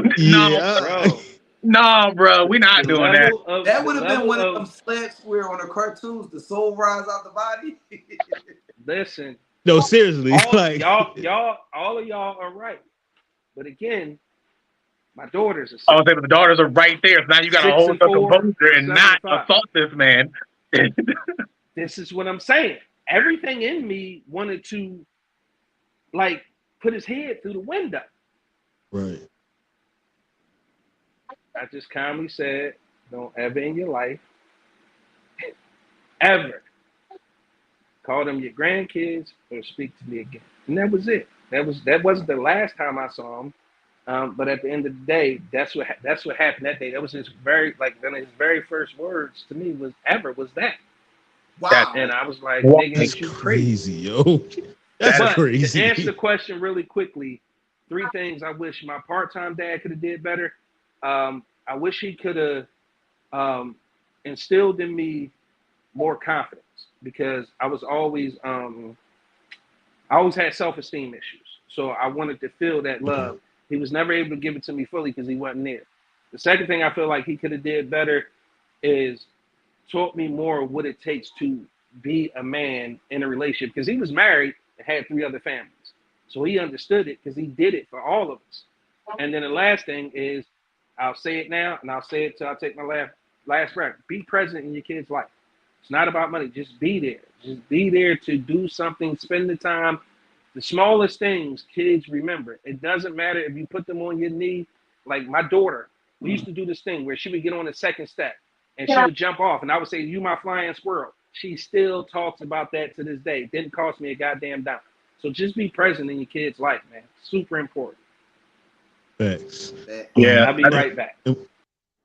Um, I heard him talk about well, I presence hope you. earlier, and he is 1000% on point because, like, my kids right now, I went to freaking Dollar Tree and bought some crayons and color pencils and coloring books and stuff like that, some sidewalk chalk because I have a little a carport outside, so I just moved my car from the carport. So I'm like, whenever we're not in the pool or like going to the park or something, I'm like, they're like, okay, I'm gonna go draw with chalk. Peace. Go out the back door, draw with the chalk, maybe out there for an hour, hour and a half. Spend It's maybe $20 total on all that stuff, right? it's Bro, amazing how little shit could just make them happy. I'll say it was probably about a year ago. My daughter came down and she spent about like 3 weeks with me in Virginia. So we go out and we go to Dave and Buster's, and she didn't have enough for this like toy. It was like some kind of stuffed animal. So I'm like, "Are you serious? You like 16 years old?" She was like, "I want it." So I'm like, "All right." It's nothing. So I get it for her. And I mean, it was so funny to watch this 16-year-old ball up and like cuddle with this beer. And I'm like, but it made her happy. I went into her room like a couple weeks after I had dropped her back off and came back to Philly. And she like actually had this like stuffed animal like held high on her bed. And I was like, yo, that is so weird that like $10 stuffed animal made you that happy. But it's the little things. bro, I'm telling you, if you got younger kids and sometimes finances could be an issue, Philly is great for one thing. Not one thing, for a lot of things. But one of the great things about Philly is that we have Fairmount Park that stretches across damn near the whole city. Yep. Bro, get you a blanket, grab some lunch meat, a frisbee, a ball, a net. Bro, they will go and they will run crazy and it'll be the best time of their lives. I'm telling you. Yeah. Real quick though, I gotta throw a shout out to my guy, who's an awesome, awesome father. My guy Brent Johnstone. He has a nonprofit organization called Fathers Read 365. It's all about catching the kids in early development, making sure they at a proper reading level. They've given away more than I want to say 50,000 books to daycares around the city of Philadelphia on That's dope. absolutely free. FathersRead365.org. Go show some love, please. Like he's one of those guys. when he first, because I was one of the first ones he told he wanted to do that because he's a former teacher, and his twin sisters are the food chasers. They got a restaurant. Check out Food Chasers on Instagram. But he was a teacher in the Philadelphia School District, and that prison, that school to prison pipeline is real. And where they Yeah, get them at is those ages. The reading scores is an third indication of grade. whether or not Yep. third grade is an Yep. indication of whether or not your child will be Yeah, going third to and fourth prison. grade. They're like, oh, you're low on reading. You're probably going to be a criminal. Let's start pushing you I this way. think that is completely Exactly. So to give up on Brent, them. Akeef, and a couple other people who started. Well, Akeef and Brent, Mr. A and Mr. B, started Fathers Read 365. They do an excellent job. They creating other programs now. They bringing other programs in for early childhood development that's going to keep these kids out of prison, and also make sure that all kids are on or on reading level or above. And he's doing an awesome job, man. Shout out to Brent and Akeef. Like the work that he's doing, they started out on their own dime, but through donations, they getting a lot of help, and they're literally impacting the kids in our neighborhood. You know how sometimes people ask you to donate to organizations and all that, and you never see where the money goes? You Mhm. can Yeah. tangibly see that Fathers Read 365 truck or van in your neighborhood dropping off books to your kids. They doing music videos. They going out to read the kids every day almost. Salute to them, man, because they impacting our kids and our community, and that's super important. Yeah, that's dope as hell. If you Well, get a chance, if you could throw the information up on the screen. I want to piggyback back to that sidewalk chalk and little kids. So I just had a party for Jordan here on the second. All I did was put two pools. I bought up two pools, filled them up. I bought a bunch of sidewalk chalk. I got what is that called? What is this thing called? Oh, the beanbag toss game. I got mhm. this big tic-tac-toe thing and gave them bubbles and shit. Them niggas was cool from 3 to 10 o'clock. Like no kid came bother me. And I grilled a bunch of food, hot dogs and hamburgers. Like my teenagers, like they want the expensive shit, but small kids, it's really easy, which is why we're gonna get to it. But I don't understand deadbeats or inactives because when they small, it's never cool to be a deadbeat. But Ever. you would have more of an argument if they were older and you stepped away like this is just too much. Like these niggas, like you said, you can go to Dollar Tree and spend $10 and have enough shit to last you a month. I'm So saying, it's really easy right now, to like make these $18, bro. And yeah, multiple bruh. color Like books, stickers, math books, color pencils, Jordan, all sorts of that's how stuff. Jordan just came down here. The guy had a little $2 balloon and went upstairs. You ain't heard from him since. Like it's really easy. It's really easy, And I was going to pop it too, but like it's really easy. It's really easy. The And other then with cheat that, code, the other cheat code is 5 and below. yep. 5 and below. Even they- Cheat code. Some of that shit's 5 and over though. So, well, again, a lot of them. Now, let me tell you, them $5 add up quick. But Yeah. stuff appears to It's last 76. a little What? longer. Yeah, but it's cheap. I mean, chargers, Bluetooth, the games. Yep. You need some games, especially this time of year. All their summer stuff they got out there from bats, gloves, beanball, everything. I'm telling you, go there. That's the cheat code. With that, can we jump to the third video? Should be Danny's video. My name Daniel Mendoza, but they call me Danny. And how many kids do you have? I got 2 beautiful daughters. Tell us about your father and the impact he had on you. My dad, unfortunately, passed away when I was 3 years old. So the impact that I remember is basically how much love he showed me while he was still alive. And all the memories I get to hear about him, about how much love he showed everybody and stuff like that. So pretty much I just became what I didn't have. Like I wanted to be a great dad because I didn't have a father figure in my life. Talk about your kids. Summarize what does being a father mean to you? Being a father means the world to me. It's like one of the best feelings in the world, if not the best feeling in the world. I love my daughters with everything I have. I got 2 beautiful daughters, a 16-year-old and a 9-year-old. They the reason I get up in the morning. They the reason I go to bed at night and have a peace of mind. I literally do anything for my kids. They are so amazing, so special, and I love them with everything I got. Advice to new or young dads? My advice to a new dad is just to be patient, be vulnerable with your kids, never feel as though like as a man we take the world on our shoulders, but it's really not that hard being a dad. It's not, and it's the best feeling in the world. It's a blessing. Bond with your kids, spend as much money. I mean, not money. Money is not an option when it comes to kids. When they get older, they want everything, but spend as much time. Time is more important than money with your kids. Literally, you can go to the store, buy a kid a hug juice and a bag of chips and take them to the park, and that'll make their day. Would you want your daughter dating someone like you? That's an interesting question. A younger me? No. I would not want my daughter dating a younger me. I feel like I was young, I was inexperienced. I didn't have like that father figure, so I didn't really know how to treat a woman and stuff like that. But I'm a great dude, so yeah, my kids, if they're lucky enough to find somebody like me.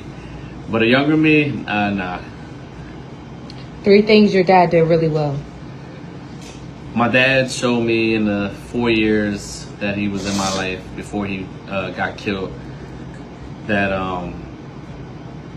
unconditional love, like no matter what. And just, he used to buy me whatever I wanted. He used to take me with him to wrestling events. He would treat the people around us great. And from all the stories I hear, he's an amazing person. But just don't mess with him or anything he loves, and you'll be fine. 3 things you feel he could have done better. I don't know what my dad could have done better, because my dad wasn't. It's not like he wasn't around by choice. You know what I mean? He got taken from me. But I don't really think my dad could have done anything better. I think he was great for the 4 years that he was in my life, and I'll never take that away from him.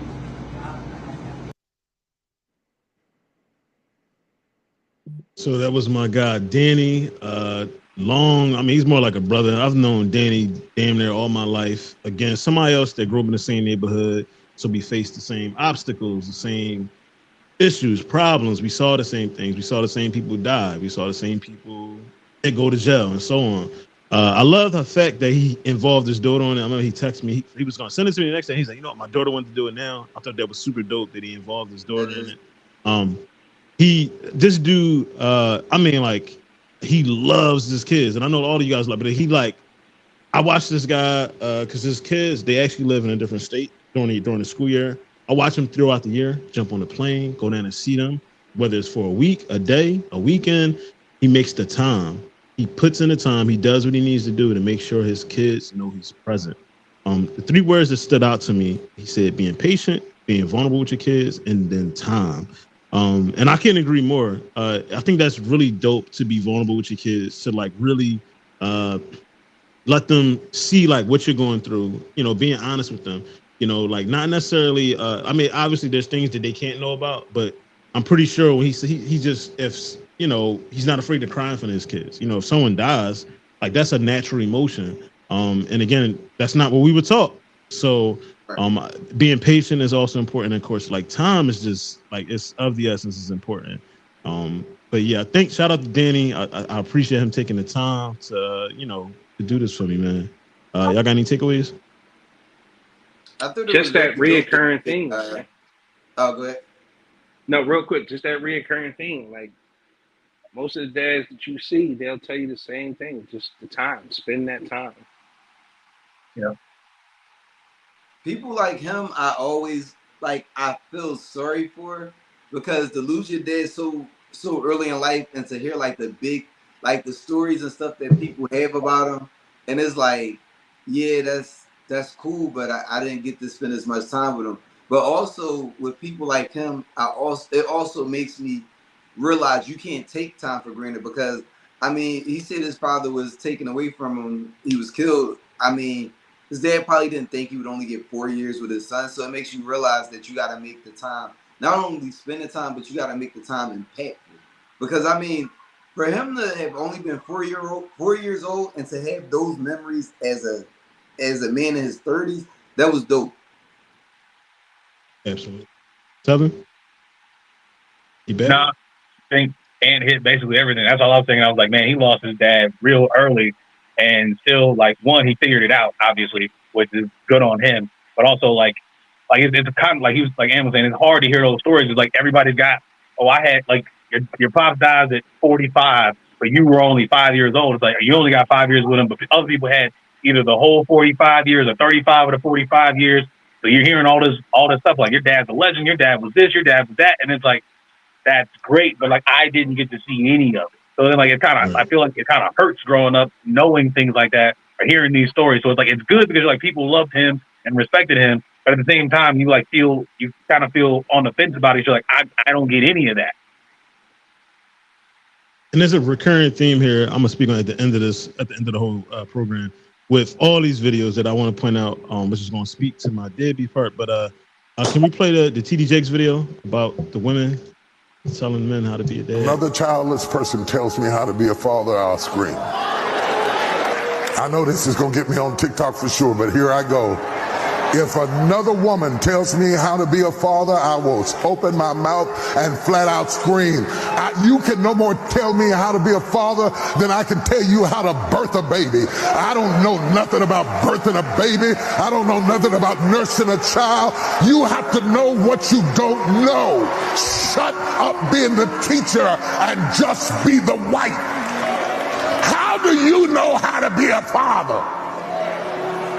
Not only are you not a father, most of you didn't even have a father, and yet you're an expert on how to be.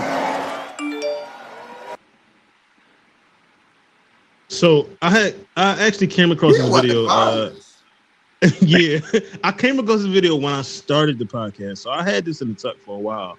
And I felt it's the perfect time to play it. I really feel like this is one of the biggest disconnects with co-parents, people, and I feel like this really it gets exposed when you separate, when you're not together no more. I've experienced this with the mother of my 9-year-old. Even though I've been a parent before her, I got more kids than her. And I'll say it, I'm the better parent. She doesn't understand that like dads can be dads. I think it goes back to her childhood, her not having an active father, her never seeing a man in a home. But a lot of women who were raised by women have this mindset of I'm the mother and I make all the decisions. And I'm here to tell you that this ain't just me. From a legal standpoint, that's just not the way it is. It really isn't. Like when you go to court and they read the literature to you, like legally, that's just not the way it is. But a lot of women have been brought up with that mindset. And I came up in a house full of women that had that mindset. God rest my grandma's soul. I love my mom. I love my grandma. But they had the mindset of what I say because I'm the mom, because I pushed this baby out. It's what I says go. And I'm here to let you know that's just not how it is. And when he right on the nose, he was coming for violence. But how you gonna tell me how to be a dad and you never seen it? You know, I've never understood that. I see people say that. I got female friends I get in arguments with about that shit. Like I can't tell you how to be a mom because I don't know what it's like to breastfeed. I don't know what it's like to have a period and none of that stuff. Yeah. I think Day, I got one for you on Father's Day. I said some of y'all saying tell me happy Father's Day. You're not even a good mom. Want to get the credit for being a father. Yikes. My God. You coming for violence, sir. Yeah. But you're right. You absolutely right. You absolutely right. You never saw your dad come in the house with groceries. But no, there was mad people saying like before we get to Father's Day, you're not the mother and the father, you're just the mother. And even before I had kids, I was having that argument. Like people were like, I'm the mother and the father, I'm a single parent. I'm like, you're just being a good mother. Like, like I need you to understand. You're just being a responsible parent. Right? Like, but I was arguing this before I even had my oldest. So it's like, I understood. Okay, so how come no dad ever says Happy Mother's Day to me? And then if I look, I'm like, there are single fathers out there. I've never seen one post Happy Mother's Day to me because I'm the mother and the father. You look at, you would want to stab that man, but y'all think y'all have the right to try to say I'm both. No, you're just being a good parent. I got great friends who I love. I would do just about anything in this world for besides go to jail. That text me on Mother's Day, whether it was this year, last year, and every time I thank you, I appreciate the thought, but I'm not a mother. You know what I'm saying? I'm a single dad. I'm raising kids. My kids live with me, but I am not a mother. I'm not, and I don't want to be a mother. I'm a father. So I get super offended when I see people like backhanded comments or just doing things. Like I feel like, all right, all right, man, we know that you out here, you're a single mom and a dad isn't around. But you don't like, you're taking it away from the good dads on that day. You know what I'm saying? And I think that's unfair. I think that's ignorant. And again, you gotta look inward. Like, you know what I mean? Like I have no problems. I got children with 3 different women.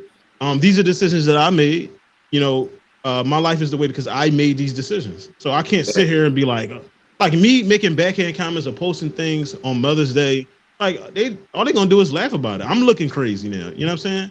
And not only that, having kids that can see that because my kids are on social media, like, what are you thinking?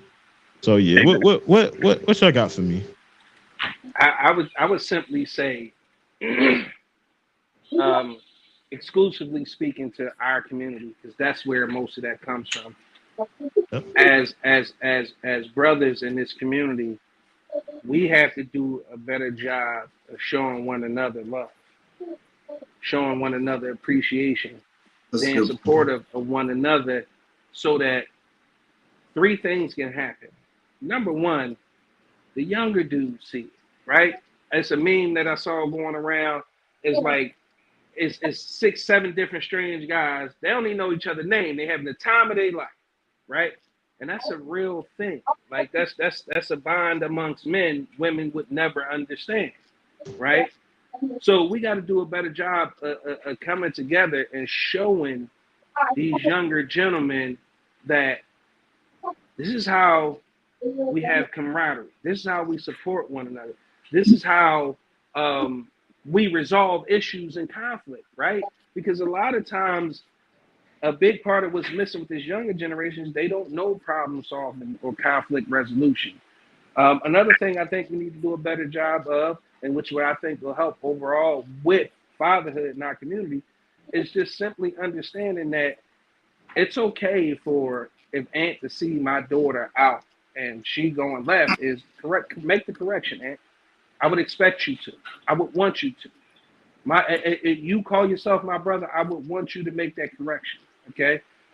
We have to bring back the ideology of it takes a village, because these young people out here don't understand what it means to be, for lack of a better term, in the trenches with your brother, right? Maybe all of them should go to the military, right? Because it teaches you discipline, it teaches you organization, it teaches you how to be organized, right? But you understand, like, they can wait until I'm out, so I don't have to deal with it. Control. I'm sorry. They can wait until I'm out, so I don't have to deal with it. Okay.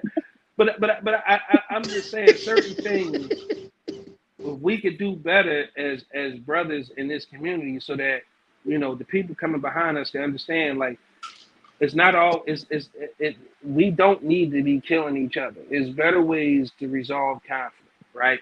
I remember back in the day growing up in my neighborhood, shout out to 41st Street, 41st and Brown, shout out to the bottom, 38th and Haverford, Mount Vernon. But our old heads had 2 sets of boxing gloves hanging on the fence around the way. So if they heard any youngins had any problems with each other, weight class didn't matter, none of that mattered. Y'all gonna resolve that right here, right now. Our old heads didn't let us sell drugs. They didn't encourage us to sell drugs. They encouraged us to go around the corner, go to the playground, go do something better. But we got to do a better job of taking back our village and trying to help one another, so that these young men can see the value. These young men and women can see the value of life. Because a lot of these youngins is out here living like it's GTA. and there's no respawning in life. Facts. That community parenting is a huge thing that's missing. Facts. Again, like I ain't know it. I've like anybody that's y'all. I probably said it a million times. Y'all say it all. If you've ever met my kids, you have the right to check, chastise, do it. If you see my kids doing something I had no business doing, you have every right. You have the same authority I have because you would probably if it means keeping my kid alive or out of jail, you can deal with it when they get back to the house because. I couldn't tell you the amount of times that I got caught doing something I had no business, and my neighbors they probably saved my life. I wouldn't be sitting here doing a podcast. I wouldn't be where I could be in Bro, that's jail, a dead, fact, bro. whatever. You know what I'm saying? I had people growing up that I guess that like that were like I guess what plus parents or extra parent, whatever they want to be, but your neighbors could fuck you up like for real. You know what I mean? I remember I got caught cutting class, and my boy Pookie, his mom, she caught me at the playground. Oh, and like she just couldn't get to me. She's like, I'm gonna fucking tell your grandma if I'm gonna fuck you up. Like she was Italian, so that's how she talked. But I just knew better, you know what I'm saying? But you needed that. You know what I mean? Granted, I probably cut class again, but I didn't go nowhere near her house. I had the fear of God put in me that if she caught me, that and I bet not look like I was gonna hit her back. You know what I'm saying? And I don't have that now. These young kids. Yeah, these young kids. I hate hearing stories about young kids and how they're swinging back at their parents, they're talking back, they're doing whatever they want, and I know I'm not tolerating that in my household, and I hope, but I hope when I'm teaching my girls, they won't tolerate from their kids. You know what I mean? I don't know where the disconnect happened, but when it did, like that's where the issue lies. Like when when we started being more protective of our kids than we were of I guess in the neighborhood, because in a sense, you by allowing the neighborhood to help parent your kids, you was protecting everybody. When it solely went to don't touch my kid, don't say nothing to my kid, that's where everybody fucked up at. You know what I'm saying? And I think that's where a lot of the problems lie. Yeah, no, that makes I don't hear a lot of that from the men though. I don't hear men saying you better not touch my kid. Like you better touch my kid. Yeah, unless it's yeah, I can't really think of it. I'm probably sure I could come up with an instant, but like I said, if you see Kayla and Cam and they going left, my expectation of you is to make the correction. Same with everybody on this panel. Like if you met my daughters, like Ron said, I expect you to make the correction. We'll deal with the consequences, but that's about me trusting y'all as brothers who are fathers who understand raising kids. Like, you know what I mean? Like almost to Ron's point, I vividly remember my mom had went to Atlantic City for the weekend. Nigga, it's party time. I think I was 13 or 14. I threw a whole party. Like one of them dollar basement party type hookups where you grind the color off your jeans. Bro, I threw one of them joints. Man, our next door neighbors was the Collins. That's another thing. That respect, we used to, like, it was families. Your last name meant something. It was the Collins, the Beanies, the Reynolds, the Browns, the Mitchells, the Smiths. Your name meant something, so people judged. We lived next door to the Collins. Miss Fanny, who was the matriarch of that family, who was also the head lunch lady. This is how much she loved us. When she would get done with the school lunches, all the extras that she could carry, she would pack up and bring home. Once she got home, she put her aside for her family. She come right next door to us, break us off. The peanut butter and jellies, the original oatmeal bars that had the white cardboard at the bottom. Y'all might be too young, but the pizza, she would break us off. Look, Ryan, like this nigga is really old, but I ain't want to say it. But some of us remember the original oatmeal bar, oatmeal raisin bar. It was flat. It came on white cardboard and a plastic clear cellophane wrapper. But anyway, I digress. It probably was more healthier than the shit they're giving us now. That's it most certainly was. It was probably literally just was oatmeal and raisin. Now we don't know what the hell half this shit is. Yeah, it's like bad consonants. It's like I don't know none of this. Yeah, but the lady next door, Miss Fanny's daughter, Spring. She come to, what is going on, Shannon? What's it, dog? I'm like, I'm thinking, I'm throwing a party. She like, man, you know your mom wouldn't have this. Everybody out. She cleared the whole crib. She whooped my ass. I better not act like I was gonna flinch at this lady.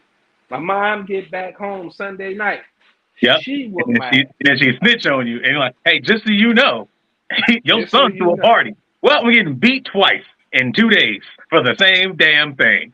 Yep. Yep. I would But have been the level of terrified to throw a respect we party at my had, mom's like, house. Nah, but that's real though, because like when I was growing up in Georgia, it was the same thing. Like a lot of these people, family to this day. Like I literally would like, so I was calling them. So like obviously I had my mom, and then like I was with my best friend all the time. So I started to call his mom mama too. She is still yep. in my phone to this day. This is fucking 25 years ago. She's still in my phone to this day as mama too. Right? Like, and then I have my like another lady stay up the street, another one of my best friends. Like I call his mom one of my aunts. To this day, I refer to her as my aunt. Every time I go to Virginia, slide by and see my aunt and my uncle. And they refer to me as nephew, right? Like it's just because we all were the same age at the same time, growing up together in the same neighborhood. And Mm-hmm. whenever they weren't at my house, we was at one of their houses. We was always together, and the community always was watching us. Like, oh, just like you said, like if I could definitely get in trouble over there. Like Hell yeah. it wasn't like, oh, well, I'm not home. You don't have no authority over. You can't beat me. Hell to the no. I'm just gonna get beat Nah. over here and then get sent home and get Yep. beat again. Right? Getting two ass whoopings was terrible. Like So like annoying, bro. it make you think twice about fucking up. That was so annoying. That I was a problem child. So I would get beat. That happened to me all the time. They're like, I'm gonna tell your dad, right? I'm like, man, whatever. He in the field. I ain't worried about it. Shit, motherfucker, come home from the field. My mom tell her immediately, and I'm like, damn, my dad just got home from the field. I know he exhausted, and he about to beat me. This is gonna be You twice. about to get all his frustration. All the frustration from his dumbass soldiers getting taken out on me because I broke. With that, can we play the fourth video? Yes, sir. Thank you. Good morning, good evening, good afternoon. My name is P. Ron. Thanks for sending this over. Let's get started. Kids, I got two of them, two boys, Vinny and Reese, my world. My father's impact on me, to this day, I'm in my early 40s, and I still think of like the way my dad did things and how he kind of led by example and provided for the family, and was just like the strong silent type of the family. And I'm known to be a little bit more quiet and all, so definitely that's his impact on me. It was just kind of more laid back, chill, quiet, and that's how I tend to be as well. So that was his impact on me. Unfortunately, he did pass when I was young, so while he was around, I soaked that all up. And now I'll talk to you about my kids. So like I mentioned, I got two boys, Vinny, who's actually named after my dad, and Reese. Vinny is 4, Reese is about to be 2. Reese and Ron share a birthday, so early happy birthday, Ron. And these dudes, they're definitely my life. They're my world. They make every day better. I could be having the worst day, work could be crazy, life can be lifing, and seeing a smile on their face, it changes it all. So my kids are everything. They're the best. They're a pain in the ass, but they're the best. So what does being a father mean to me? It means, it definitely means the more stereotypical cliche things, right? Being a protector, being a provider, and all of that stuff you think of, like what dads are supposed to be. But to me, it's so much more than that. It's being their safe space, their safe place, because the world is hard enough. They should be allowed to be soft and safe with their parents, not just mom, but mom and dad. So that's what being a father means to me. And my advice to you new fathers or you young fathers out there is, be that safe place for your kids. Whether it's a girl or a boy or whatever mix you have, love on them, be soft, let them be soft with you, especially if it's boys. You don't always have to be Mr. Tough Guy, Mr. Machismo. Just, let them get those emotions out, because you don't want them having to pay, thousands of dollars in therapy years down the line because they had to hold everything in. So let them be emotional and teach them, how to channel those emotions the right way. If you don't know how to do it, learn. Can my sons mirror me? I think they can. I try to be a good example for them. Me and their mom, my wife, we try to show them the right way. We try to tell them why things are the way they are, even though they are so young. They're sponges right now. They pick up everything. So I definitely feel like they can mirror me. And I did skip a question. If I had a daughter, would she date a guy like me? I would hope so. I think I'm a pretty good dude. 3 things my father did well. He definitely provided for the family. He led by example, and he made sure that we knew he loved us. He definitely loved up on me and my brother. So that was great to know that Daddy loved us, even though he was definitely old school Puerto Rican and strong silent type. He always made it a point to let us know he loved us. 3 things I wish he did better. I wish he was around longer, but things happen, and with that I say I wish he would have taken better care of himself. Going to the doctors, got checked up on, guys. That's super important. Don't wait till it's too late. If you feel a tingle, go get it checked out. So I wish he would have taken care of himself a little bit better. Less smoking, all that stuff. I also wish that he would have just given me a little bit more of his story while he was around. I was young. I probably wouldn't have listened, but that would have been on me. But it would have been great to, be able to have those memories of, his upcoming and stuff like that. And lastly, I just wish he would have done more of the family things when it came to holidays and all that stuff. My dad worked a lot, so sometimes he'd be in bed super early and be gone for a decent part of the day. He'd come home and, pretty much have a beer, watch a little TV, and go to bed. But besides that, I can't complain. Ron, thanks again for sending this out to me. Have a great episode. Have continued success on the pod. And peace. My guy P, again, another guy I've known most of my life. Probably since I was about like 19. Me and his brother Gus, knew Gus since about 5th grade. And that's how we got connected. Again, a solid dude. He's a brother. He's basically family. The biggest takeaway I got from him is talking about, again, letting your boys show their emotion. That's super important.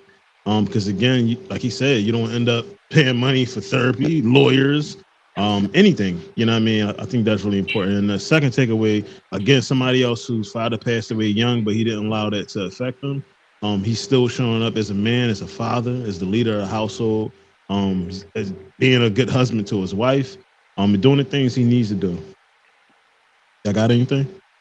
I think one thing that I like is the fact that he, not so much it being a negative, because I don't think his father did it intentionally, but putting it out there, like, make sure you're taking care of your health, because if you took care of your health, you might have had some extra years. But I think that was good that he put that out there, and as a reminder, is still is it mental health or health month?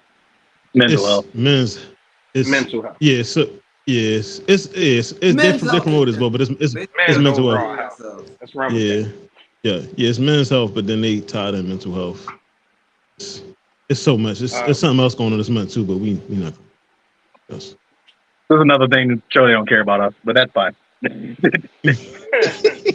Yeah, I was just gonna piggyback off of what Ant said. Um, that he said, when you feel that tingle, like, just go get it checked out. Early detection gives you your best shot of whatever it is that's going on. Doesn't matter if it's a common cold, man. Get checked out. Early detection is important for whatever it is. Your odds go up 1,000% if they catch whatever it is early. Also, too, um, the stories. We get away from the whole storytelling aspect because we have social media. The expectation is for, I guess, our kids to look at social media to see the type of person we are. My kids will be confused. Luckily, they know me. But for the people who aren't privileged to have their parents or be with their custodial parent, I would say take time out to have those kind of conversations with your kids, because a lot of times our kids think they know better than us.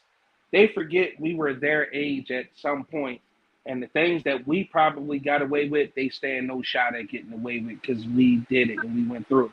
But take the time out to talk to the kids and tell them who you are, what makes you tick. Um, At some point, they're gonna be asked to talk about you. At some point, they may be inspired to talk about you. So make sure you give them the opportunity to get to know you right now, not the social media you, not the podcast you, not the just the dad you or just the son you, but you, because we all have those things about us that we won't share with the world. That's sacred to us. Share that with your kids, man. Let them in on who you are, and hopefully it'll inspire them or encourage them to kind of do things a little bit differently or be inspired by you and do whatever it is they want to do. And then probably the last thing I wanted to say is I just think it's super important that we all take the time out to acknowledge that Ant be having some dope ass t-shirts every time he come on the screen. I don't know where he be finding this shit, but I'm about to call Ant because he the plug. I need some of these t-shirts, bro. Appreciate it. Every week is something, man. Every week. I try. I try. Yeah, so thank you to P. I really appreciate you, man. Again, just taking the time. Everybody took time out to be a part of this. It's probably gonna turn with not probably. It's gonna be my favorite episode. Sorry to Talisa and Caleb, but dads, we trump everything. And with that, I want to jump into top TV dads. We go around, just give me your top TV dads. We start. I don't know who's up top. Whoever's up, it looks like it's Ant. Yeah, we start with Ant. For me, I would say probably the top TV dad, Uncle Phil. I feel like Uncle Phil had a good balance of not only showing his kids that he was a judge, so he wasn't like your typical like he was something that a lot of us wouldn't be able to really fathom at their age. For one, a black man being a judge. For two, I love the way he had that balance of like coming down hard on his kids when he had to check them, but also providing that love for them when they needed that encouragement. So for me, I would have to say Uncle Phil. Salute to Uncle Phil. Rest in peace, man. Yeah. Yeah, James Avery, man. That's who I have at the top of the list. Uncle Phil was the man. Yeah. I don't know whoever's. I think it looked like Tevin. Yeah, I can't see it. I was gonna say the same thing. I think everybody probably gonna say James Avery. Yeah. Because Uncle Phil. No, I got a different answer. As long as you say James Evans. Who you got, Tev? James is like, what you gonna say, James Evans? No, like again, probably one of the most entertaining dads, probably. But for me, it will always be Dr. Heathcliff Huxtable. Oh man, he's on the list. Now, for the people in the back, we're talking TV dad. We're talking him on the show. Cosby on the show. Heathcliff Huxtable, it's two different people. Okay. Yeah. Heathcliff is a character that was written, acted, and portrayed by Bill. Okay, that's not Bill. Let's bifurcate. Let's separate the two. I'm not talking about Cosby the person. I'm talking about Dr. Heathcliff Huxtable. And the thing I love is they were the archetype for what black families wanted to be, or at least what they want their kids to be. Yep. And the way he encouraged his kids to go to colleges who ended up at HBCUs is something that I love. I fell in love with the way he interacted with his kids and the way he taught life lessons. One of my favorite episodes ever is when he went in Theo's room and he broke down, having a job and being responsible and paying bills. When he gave him that Monopoly money, he was like, all right, this right here we're going to take for rent. This right here we're going to take for taxes. He's like, do you plan on eating? He's like, yeah. He took that money. He was like, shit, I eat out. It took some back. And he was like, do you plan on dressing night? Yeah. Took some money. You plan on having a girl? Then took all the money. Like, the way he taught lessons and the way he interacted with his family and the things that they did, like, when they did that Night and Day, that's another one of my favorite episodes. Oh, I remember that. Like, Night and Day. Like, the way I hope to have that sort of discipline and as well as whimsy with my kids, making learning life lessons fun. I try to incorporate that as a dad. I do my best. As a matter of fact, I'm gonna have my daughters, because That same exact thing Heathcliff Huxtable did, I did with my girls. Cam, run upstairs and look in my drawer and get that money. That money I made Kayla cut out. I literally did this with my kids. He will always be one of the most inspiring TV dads I ever seen, and I hope to be at least 50% of what Dr. Huxtable was. Man, I love the way he was with his kids. Yeah.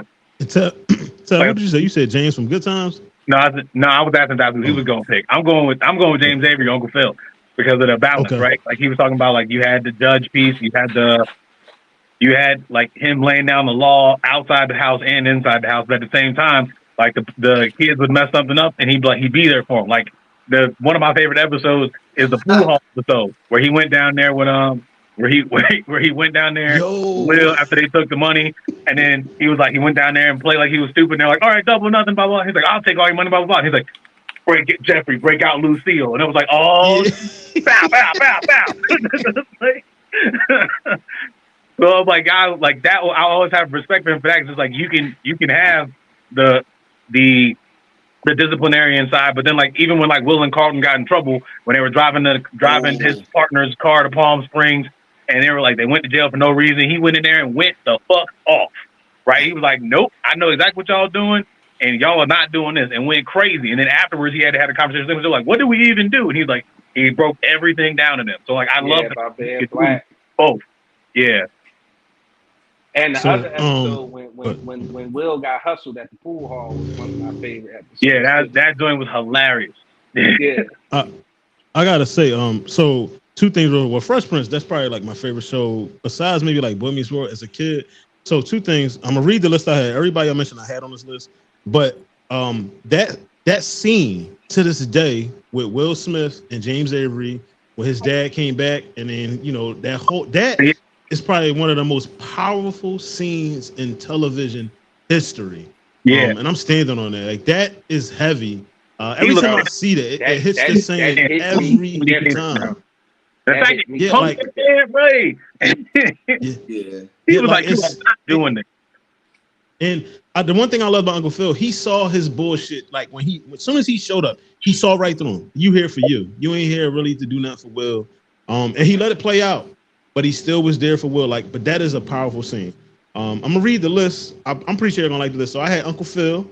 I got Bernie Mac. People forget about Bernie Mac when he took in the kid because they don't think of him as a dad. He was the uncle, but he was very much the dad. Carl Winslow. Yeah, Carl Winslow. Definitely had Carl Winslow. Carl Winslow is my number 2. Somebody I know y'all not gonna think about because we don't think about when I said you're gonna be like, damn, Mr. Feeney. You remember Mr. Feeney? Boy Meets World. Mr. Feeney. Yeah. I don't have Uncle Feeney for one reason because he was a principal. I feel like he was more so of like the good uncle more so than a dad. So what made me think Mr. Feeney was especially like when you go back and watch the finale when Topanga like hugging on him when how they all hugging on, but Topanga was just like, you were more of a dad to me than my own dad, and she had an active father. Yeah, like he was really like if you think about it, he was always there for. Remember when Topanga ran away from Pittsburgh and came here? He was the one that talked to the aunt and got her to understand what was going on. You know what I mean? Like he was always stepping in for them. And then from the same show, Alan Matthews, because not only was he a good dad, but remember how he took in Sean? He took in Sean in? Yeah. Fred Sanford. I got Dr. Huxtable and then James for Good Times because I felt like James was the only good parent on that show. And even though it's another conversation, I think what's her name? I think they mom. I think she one of the worst moms ever. All he wanted to do was get out the projects, and she kept finding reasons to not lead the projects. I think she one of the worst moms in television history. I think even what he did as a actor was dope. Where they said they basically killed this character off because he was like, "Yo, like, there's more to black people than just this. Like, why can't we find a way to make it out of projects?" I thought that was dope to stand on that and to not get a job on that level for you. I mean, I don't think ever again in his career. He might have had some special features, but he never had any. To be that stern on your beliefs I had nothing but respect for it. Only thing I know him from is from that, and then he was Lisa dad on Fresh Prince. That's the only thing I know him from. Yeah, that's about it. Coming to America? Oh Mr. shit! McDowell? Yeah, I think we had this conversation about me and coming to America, so I ain't gonna repeat it.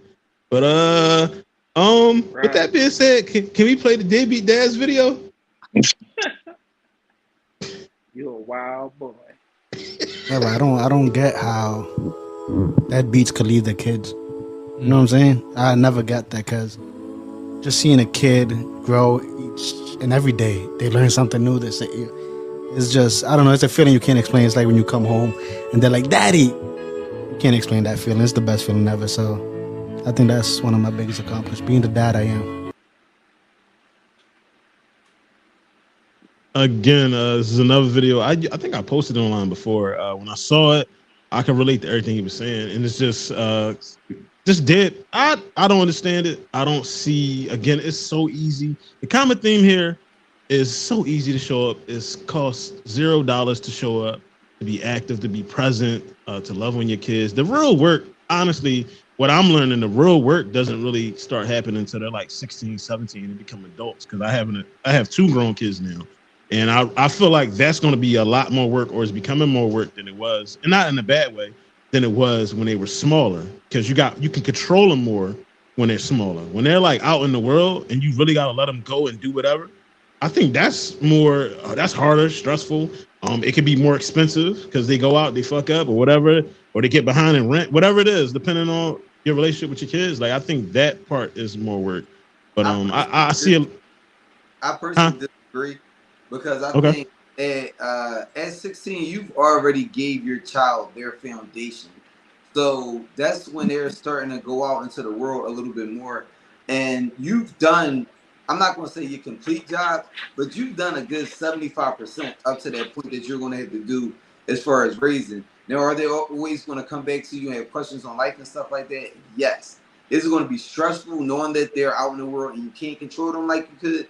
Yes, I can see it being a higher stress level, but your job is like 75% done at that point because you've already gave them the tools of life.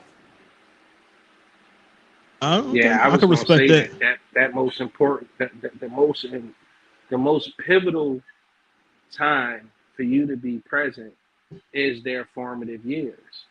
Yeah. Because that's when you giving them the foundational things. That's when you giving them the principles, the morals, the education, hopefully some early life lessons that they take heed to. Because I'm never more proud of a father than when I see them interact in the world and it's something that I taught them or I said to them that clicks and they take heed or they put action behind it or they repeat, regurgitate or understand what I meant when I said what I said. Yep. So for me, the most formative years I think is the hardest part of being a parent because at the end of the day, you have to make sure that everything that you need to get into that child is in that child during those years because it's the difference between them. I always say this, it's kind of a funny, but it's not. But those formative years are the difference between them being successful and them being on a pole. There's nothing wrong with them being on the pole. If that's their chosen profession. They chose to do it as adults.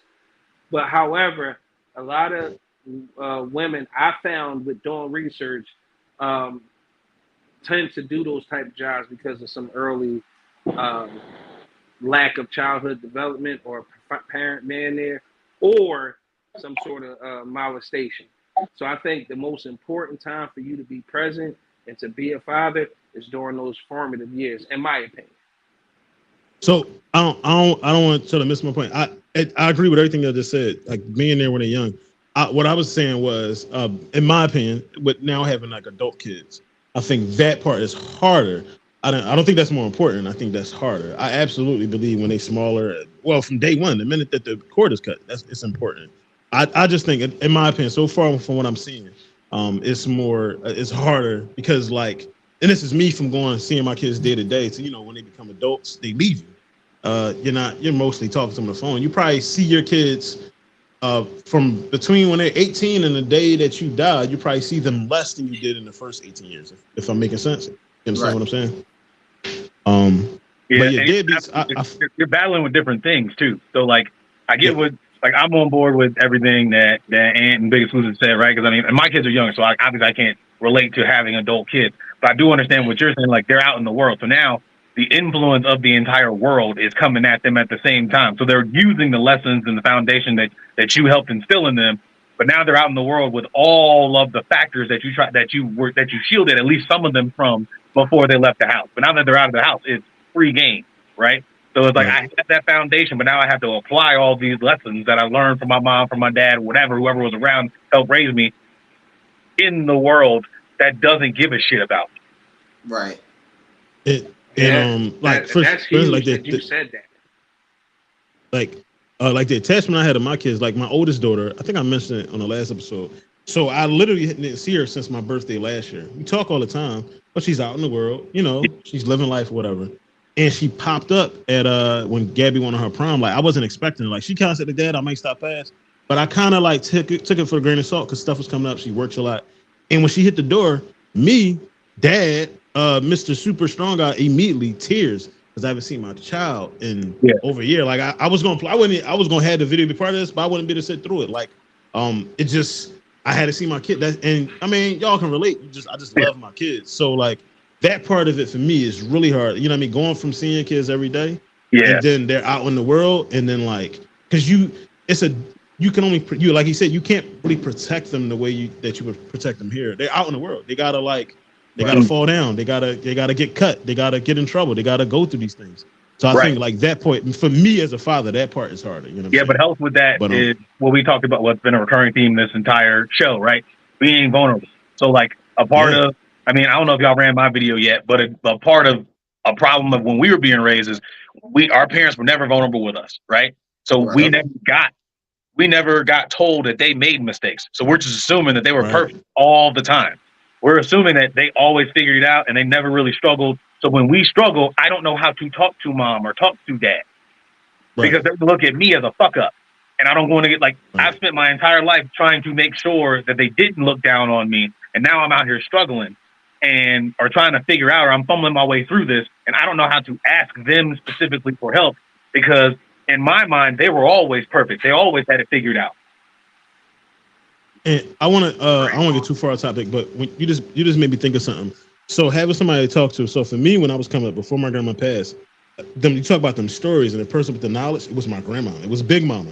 If I had a problem as I was coming a parent, I'm having more kids, I'm going through relationship issues, I would always call my grandma, pick the phone up, because that's who raised me, that's who taught me everything. And she would always have an answer, a solution, a suggestion, because she's already lived through these things. She's experienced being late on rent. She's experienced having to work all these hours of work and managing a household and managing a bunch of kids. So she had all the advice. I think that's what's really missing in our culture is Big Mama.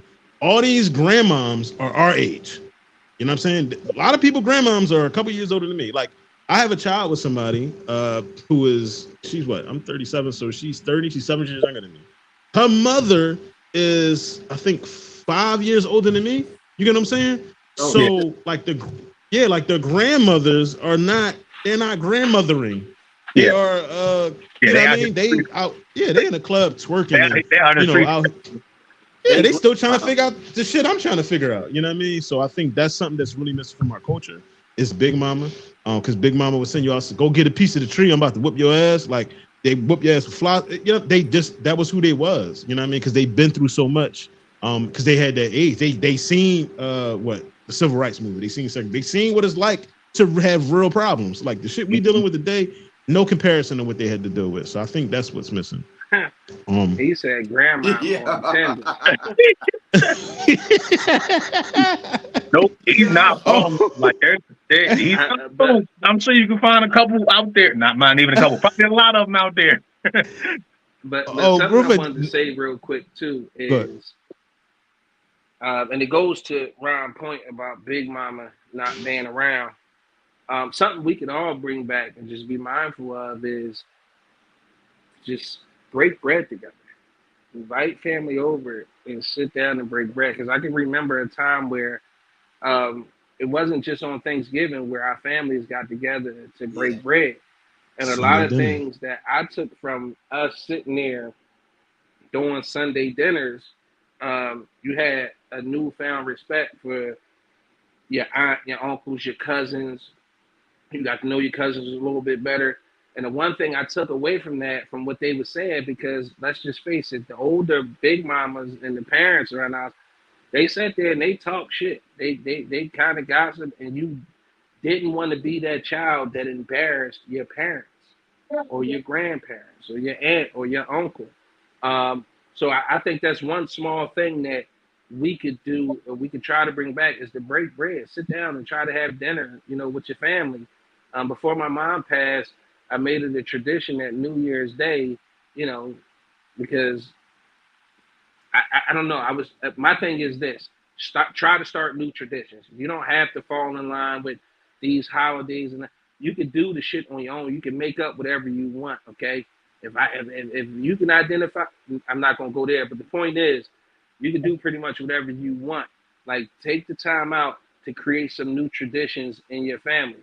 Every New Year's Day, I would make sure I would try to do a brunch for my mom and my sisters, all the women in my life, and I would do all the cooking, and they sat down and I served everybody. Try to create new traditions, because you bond that way, and that makes you want to fight for your last name, fight for your legacy, and make sure that it's respected and you respect it while you're out here in the world. I tell my daughters all the time, and I took it from Dame Dash. He was like, "No, you need to fight for your last name. You need to build it. It needs to mean something to you."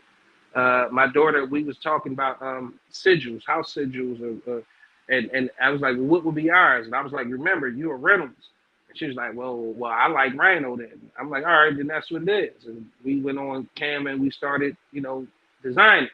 But that's just little stuff like that that you could do to create your own traditions and holidays, and not just let it be funerals and stuff like that, where y'all all get together and y'all talk about at the funeral or at the wedding how y'all all gonna start getting together all over again just for that shit to pass, and nobody cares anymore. It was just fucking lip service.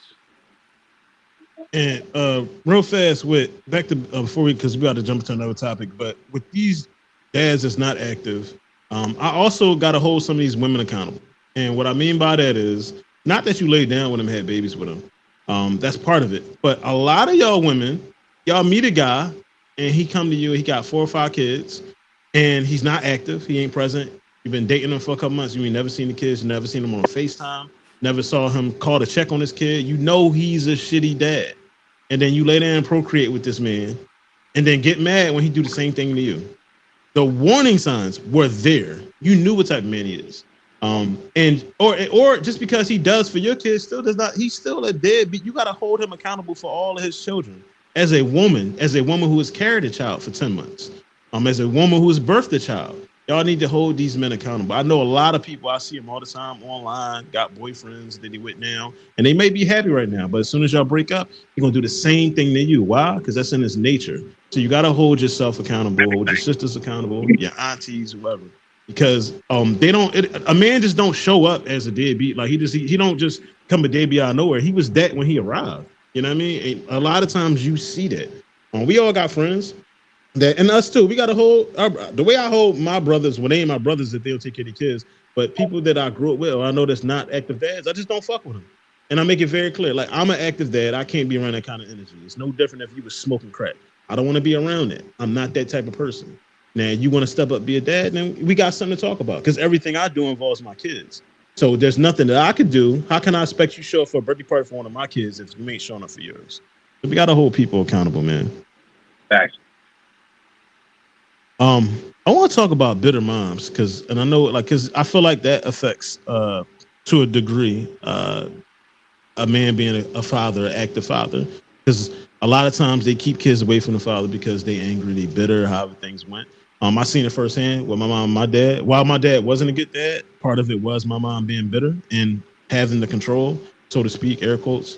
But like, y'all also got to take accountability for choosing to have a child with the wrong man. I love my mom to death, but she had 2 kids with a man that didn't want to be a dad. You know what I'm saying? And that's no shade to her. She'll probably never see this, but that's no shade to her. But again, the warning signs was there. And I think a lot of these women, they need therapy, because if like co-parenting, like you hear me say all the time, I'm not a good co-parent. I parent well in my house, but as far as doing things together, I don't, and that's definitely something I need to work on. But I also I think I only know one person. I think I only know one person. He got a video in here that co-parents, and I mean effectively. Well, no beef, no nothing. Um, I think a lot of the bitter women, they use the control, like, and that's the way they use the position of control to cause pain to the man. Like, if there's no other way to get to him than through the kid. You got to understand that in the long term, you really just hurting and damaging the relationship between the kid and the father. Like, if he's a shitty boyfriend or was a shitty husband or whatever, okay, cool. But if he got the potential to be a great dad, let him be a great dad, man. Like, fuck what kind of husband, boyfriend, whatever he was to you, side piece. But if he's a great dad, let him be a great dad, because the world needs more great dads. I got anything? All facts. I try to stay away from the bitter baby mom portion of it because I think it go both ways. You can't have a baby mom that's bitter and keep you away from your child, but there's also legal parameters in place that could alleviate that issue to an extent. So, I mean, Absolutely. I don't feel like because I mean, when you really think about it, a non-present father, most of the reasons why he's not there has nothing to do with the child. So, I don't know. I leave that. I try to distance myself from that because, I mean, also every situation is different. But I mean, a person that I think in modern day times with the information that's out there, there should be no reason that somebody is saying that I can't see my child because my child's mother isn't letting me. That I would say like I 50-60% agree with you. Real quick. I mean, well, so basically actually what you said is kind of true. It's about education and knowing your rights and stuff like that. Like, I experienced a situation where someone kept a child from me. And it's just I had to fight years in court, going to court 3-4 years, kicking out the money, educating myself, learning the laws. Once I finally understood the laws, and now I'm in a good place. But that's a lot of time to be missing with your child. Like, the court, it ain't what I will say. I encourage people to go through the courts all the time. The legal way is the right way. But we all know Philly court system is backed up. Custodies, appointments, court trials, whatever, are 12 to 18 months out. You know what I mean? That's a lot of time to miss with your child. That's a lot of time for the child to be with not just the other parent, period. Getting brainwashed, getting told that the other parent don't love you, don't want to be around you.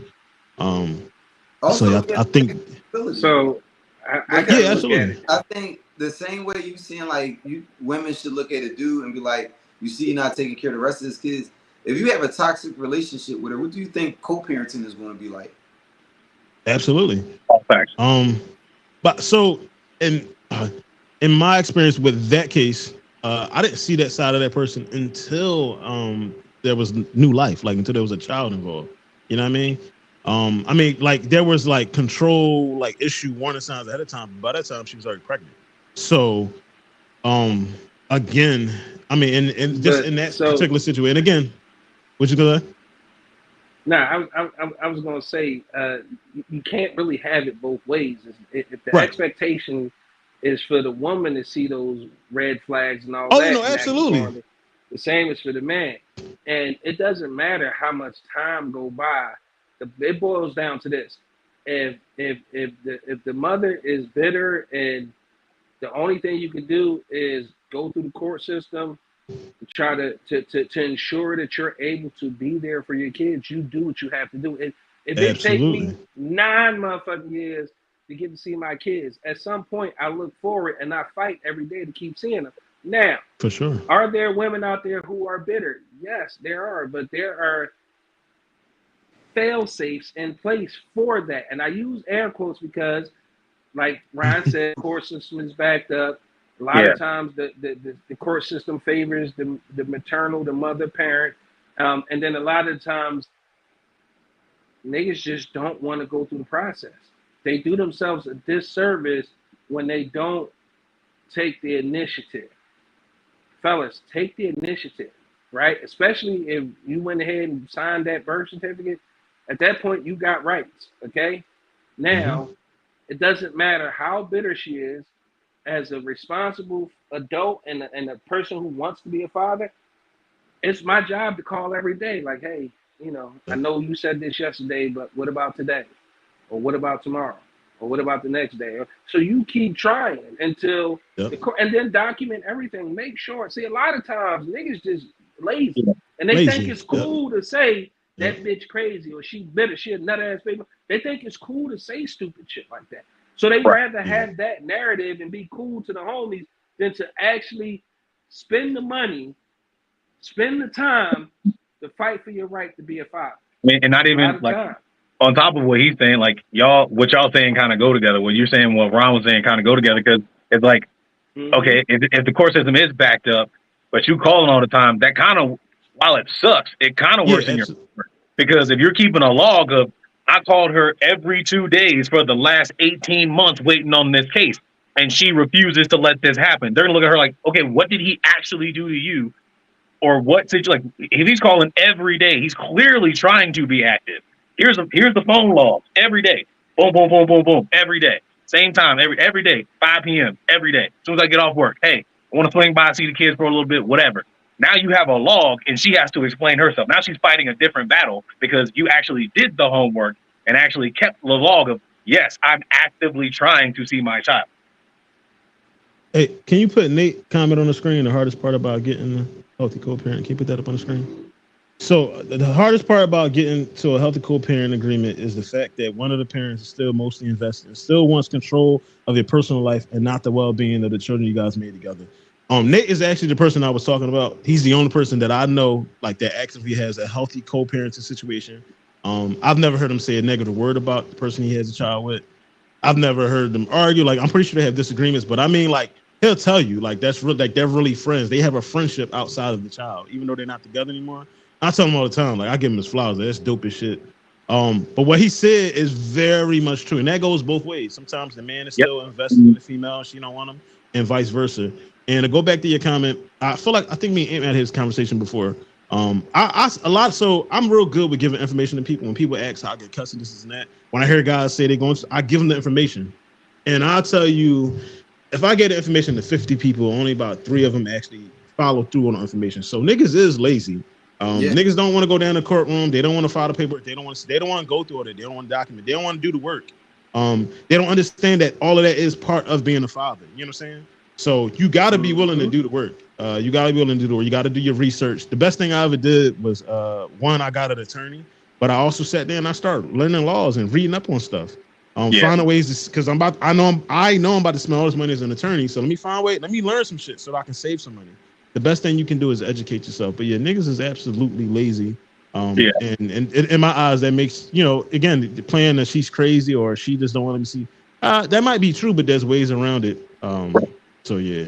I'm in a similar situation to Nate. Like we don't have no beef. Like me and her are cool outside of the kids, right? And then like she's moved on, I've moved on, and we good, right? Like when we first got our divorce, we had some rough patches and shit, but it just is what it is. But like we're in completely different states. My kids are here with me the entire month, just me. It's fine, right? Like, and I can do that. I show up whenever I want. Like I just let her know ahead of time, hey, I'm taking leave for these 2 weeks, and I'm flying to see the girls. Okay, and then she just makes sure the stuff is packed. I fly through with the rental car, pick them up, and then go and do whatever I want to do with them for a week or two, or however long I'm on leave. No problem. It's literally just a conversation. That's I gotta healthy. say, Tiffany Ann, El Presidente, her and her ex-husband have an absolutely wonderful co-parenting situation. It's one of the best examples I've ever seen. And happy belated birthday to El Presidente. 6/18 is her birthday. She out celebrating. Happy birthday to her. Happy birthday, El Presidente. And with she shared a birthday with Gabby. All right, yeah. So with that, let's play Tevin's video. Yes, sir. Hey, what's going on? My name's Tevin. I'm 33 years old, and I got 2 kids, 2 daughters. One's 8, one's 4. Right. So my father played a huge role in my life. He was active duty military, so he was gone a lot, like going overseas for different type of stuff, going to the field all the time, things like that. But his impact was still always felt and can never be overstated. And then he grew up with a team of people. He got like friends from high school and stuff. It was like 5 or 6 of them, and they crew, they called the fellas, whatever. So all of them were basically my uncles. Like they've been around me since I was born. So without them ever being blood related to me, they were always around to the point where I can still call a lot of them right now, and there's no issues, no nothing. Like they always calling and checking on me and stuff like that even now. So even though my father was in my life, he still had a crew. Like his crew always held everybody down. And then for like me being a father, that's what I idolized, right? Like I wanted to make sure that like I had a solid team and community around me that could help be there for my kids just in case something did happen to me, but also to give me advice and things like that. So like I got my crew of fathers and friends fathers and mothers that I trust to give me advice on different things, because I know a bunch of people that got daughters, some people got sons, and it just is what it is, right? So like we all communicate and we all try to help each other and stuff like that. So being a father to me is everything. Like I love these kids more than anything on the planet, and that's really not debatable. Like I would do anything to make sure that these kids are taken care of and make sure they don't really have to struggle. Like I want them to understand the struggle without ever having to really go through it. So my advice to new and young fathers is to break some of those generational curses that from the people that came before us, right? So like all the good things all the good things that my dad did there, I mean there was obviously some bad, but all that stuff is learned. So like I hoped that my dad would have been able to be more vulnerable and allow me to understand that he wasn't perfect. So because all I ever knew was him doing things well, or all I ever saw was him providing and making things happen, I'm assuming that he's not struggling at all. So then when I have to struggle or when I go through something, it makes me feel terrible and makes me get down on myself when he is struggling, or he has struggled in the past and he just had to work and figure things out, right? So like in that same breath, like I wish that he could have prepared me more for what I would face in the world. Like, so I understood racism was a thing because I'm black and I'm from the South, right? Like I didn't understand the gravity of the situation and how it permeated every single aspect of my life, no matter what I was doing. And in the same breath, like financial literacy type stuff. So everybody's seeing all these podcasts about financial literacy and all these books and everything now, but it's like our parents were figuring it out and understanding what taxes are, whether it be property taxes, income taxes, all this different stuff. They had to figure that stuff out. So I'm like, I wish I could have gotten some of that earlier, so I wouldn't have been 31, 32 years old. Like, okay, I'm finally getting it now. Like, I've been working consistently for more than half my life at this point, and I'd never really understood what taxes were for or where any of it was going outside of it pays for your public services like police and firemen and the military. So I'm like, I understand all that, but like I don't understand how all of these things are interconnected, right? But I will say I have to thank my dad for instilling a competitive drive in me, because I mean me, like him being an athlete and like me growing up being an athlete, it was always like I got to be better than everybody else. I'm always pushing myself to be better. I'm always challenging myself to do something different, to do something better, and that has gotten me to where I'm at, like to where I've just always been light years ahead of my peers, because either they don't want to put in the effort, they don't want to try hard, or they don't want to do any work outside of whatever their boss, coach, whatever is trying to tell them. So it's like, oh, if you just do the bare minimum, how are you getting better every day? Whereas me, I'm like, I'm the person that's going to go and do more research to try to learn, to get more understanding of a subject, or work harder to try to push myself to reach another level or something like that. Like I've always been that type of person, and that is 1000% because of my father. And I will say, like, some of the things that I've learned from him and his friends and my uncles and stuff like that, it was like the world doesn't care about men, and it's worse for black men, right? Like people only care about men being able to provide things. Like you can have the best personality on the planet. If you're broke, nobody cares. They're just like, why aren't you working? Why aren't you doing better? And you could be the nicest person on the planet, the smartest person on the planet, but if you provide absolutely nothing to anybody outside of yourself, it's like, he's just a guy. And I will say, like, lastly, I'm going to say I want to thank my dad for never attempting to put me in a box. So while he had a lot of reservations when I was growing up about some of the things that I was doing and some of the things I was getting into, he never tried to put me in a box and said, you will not become this. You will not do this. Like outside of course, criminal activity and stuff like that. But it was like, of course, like we grew up in the Iverson era. So like everybody got the pants sagging, got the braids, the do-rags, all that. So we're going out and we're doing stuff. And my dad's like, people look at you crazy when you walk in here with a do-rag. And I was like, so? People ain't gonna respect you if you got your pants sagging. Yeah, but I got a 4.0 GPA, so they can not respect me all they want to for my appearance. Nobody in this class is smarter than me, so they can just be mad. Like I don't really care about teachers judging me for how I dress or me wearing chains or whatever I want to wear when I show and prove every single day.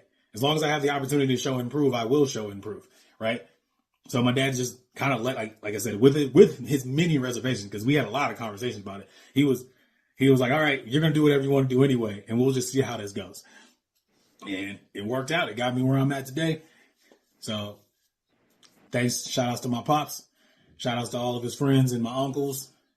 Shout outs to my brother, who's also a father of a 14-year-old son. Shout out to all the great dads out there that are doing their thing. And rest in peace to all the fallen fathers who were there for their families, and whether it be sickness, murder, whatever it may be that made them pass. Like rest in peace to them because they were holding it down when they were alive and they were missed by their families. Happy Father's Day to everybody. Good stuff, Tub. Yeah, it was like really dope. The biggest takeaway I got from that was your dad just encouraging you to have a competitive drive, but then allowing you to really have your own identity and be yourself, no matter what that looked like. Allowing you to make the mistakes and then come back to them. Because a lot of people don't have that luxury. You know what I'm saying? A lot of parents are, no, you're going to do what I tell you to do, and that's just what it is. So the fact that he allows you to be yourself and to go and figure things out, have your identity, that's dope. And it's also dope that you're also a fellow girl dad. So yeah, you got anything you want to add? I will say, it goes back to the community thing that we were talking about earlier, right? So like I said, my dad's crew, 3 of them texted me on Father's Day, like, yo, happy Father's Day, nephew. So that just shows you this is still going, right? And then everybody's moved to different places, some in Georgia, some South Carolina, some North Carolina, Virginia, Mississippi, whatever. They'll randomly text me or randomly call me and check on me and, hey, how you doing? What's going on? Blah, blah, blah, blah. How's your family? How the girls? All of that, right? And then whenever my dad goes to see them, they always call me on video chat, like, yo, where you at? What you doing? Like, yo, your uncle's here. He want to say what's up. So it's that stuff is still going. And like I said, I wanted to idolize that. So some of my homeboys in Virginia, all of us went to college together. All of us got girls. Except all of us got girls except for one. One of my friends is the only one. He has one son and that's it. But everybody else has at least one girl. So they randomly would be they'll send their wives off and be all right, we're going to do a dad's weekend. And then we'll keep the kids with us and then send the wives off to go do whatever the hell they want to do. Y'all want to go on a spa weekend, whatever? Bye. The dads got the girls for the weekend, and that's what we going to do, right? And then they'll just come to the house, have a whole weekend with just the dads and just the girls, and let the women go do whatever they want to do. That's dope. That's dope as hell, dope. Bro. The one thing I took away was that competitiveness.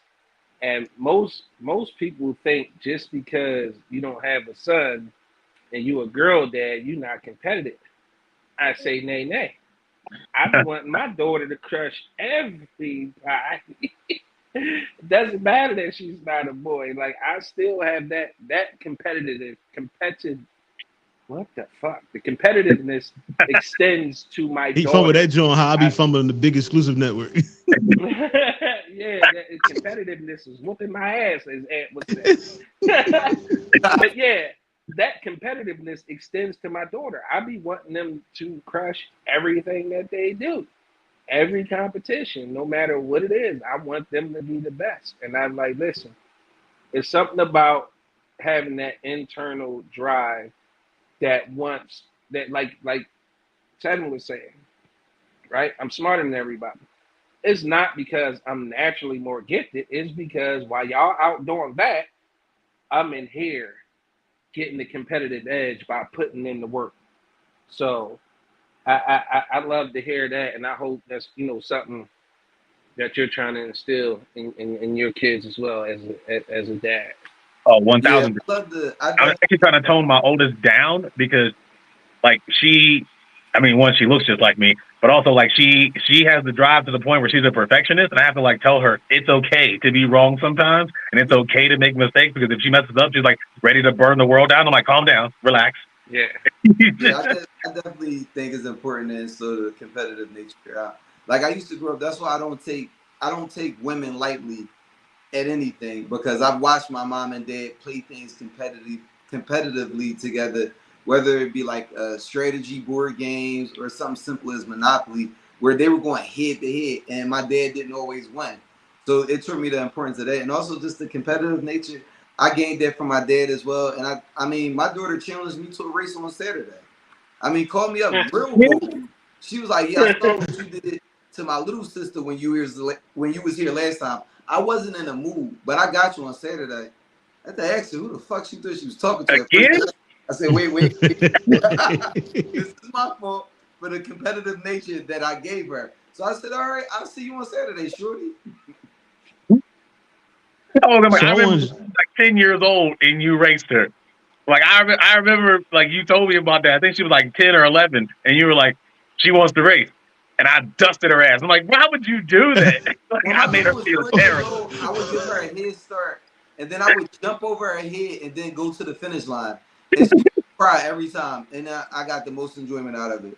But that gave her like a real big competitive edge where she didn't like to lose.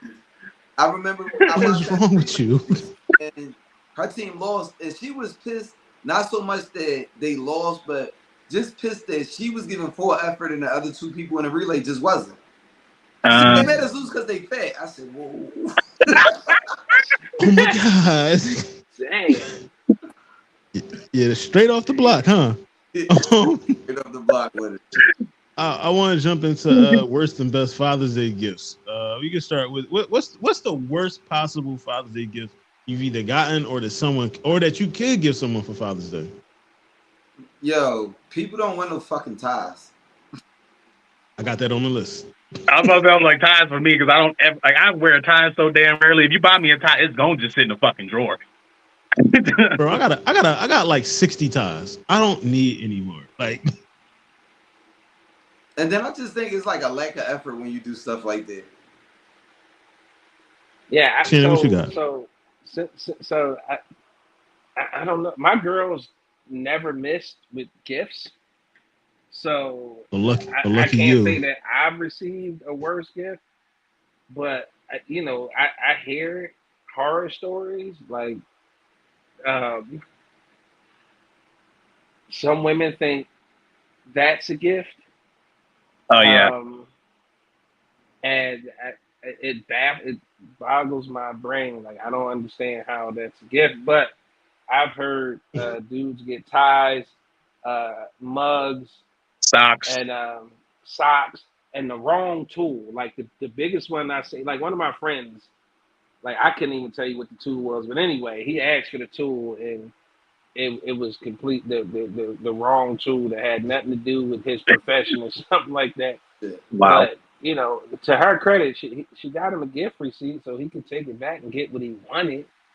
But it's hard. It's hard. Like I think the worst gift a father could get on Father's Day is like nothing.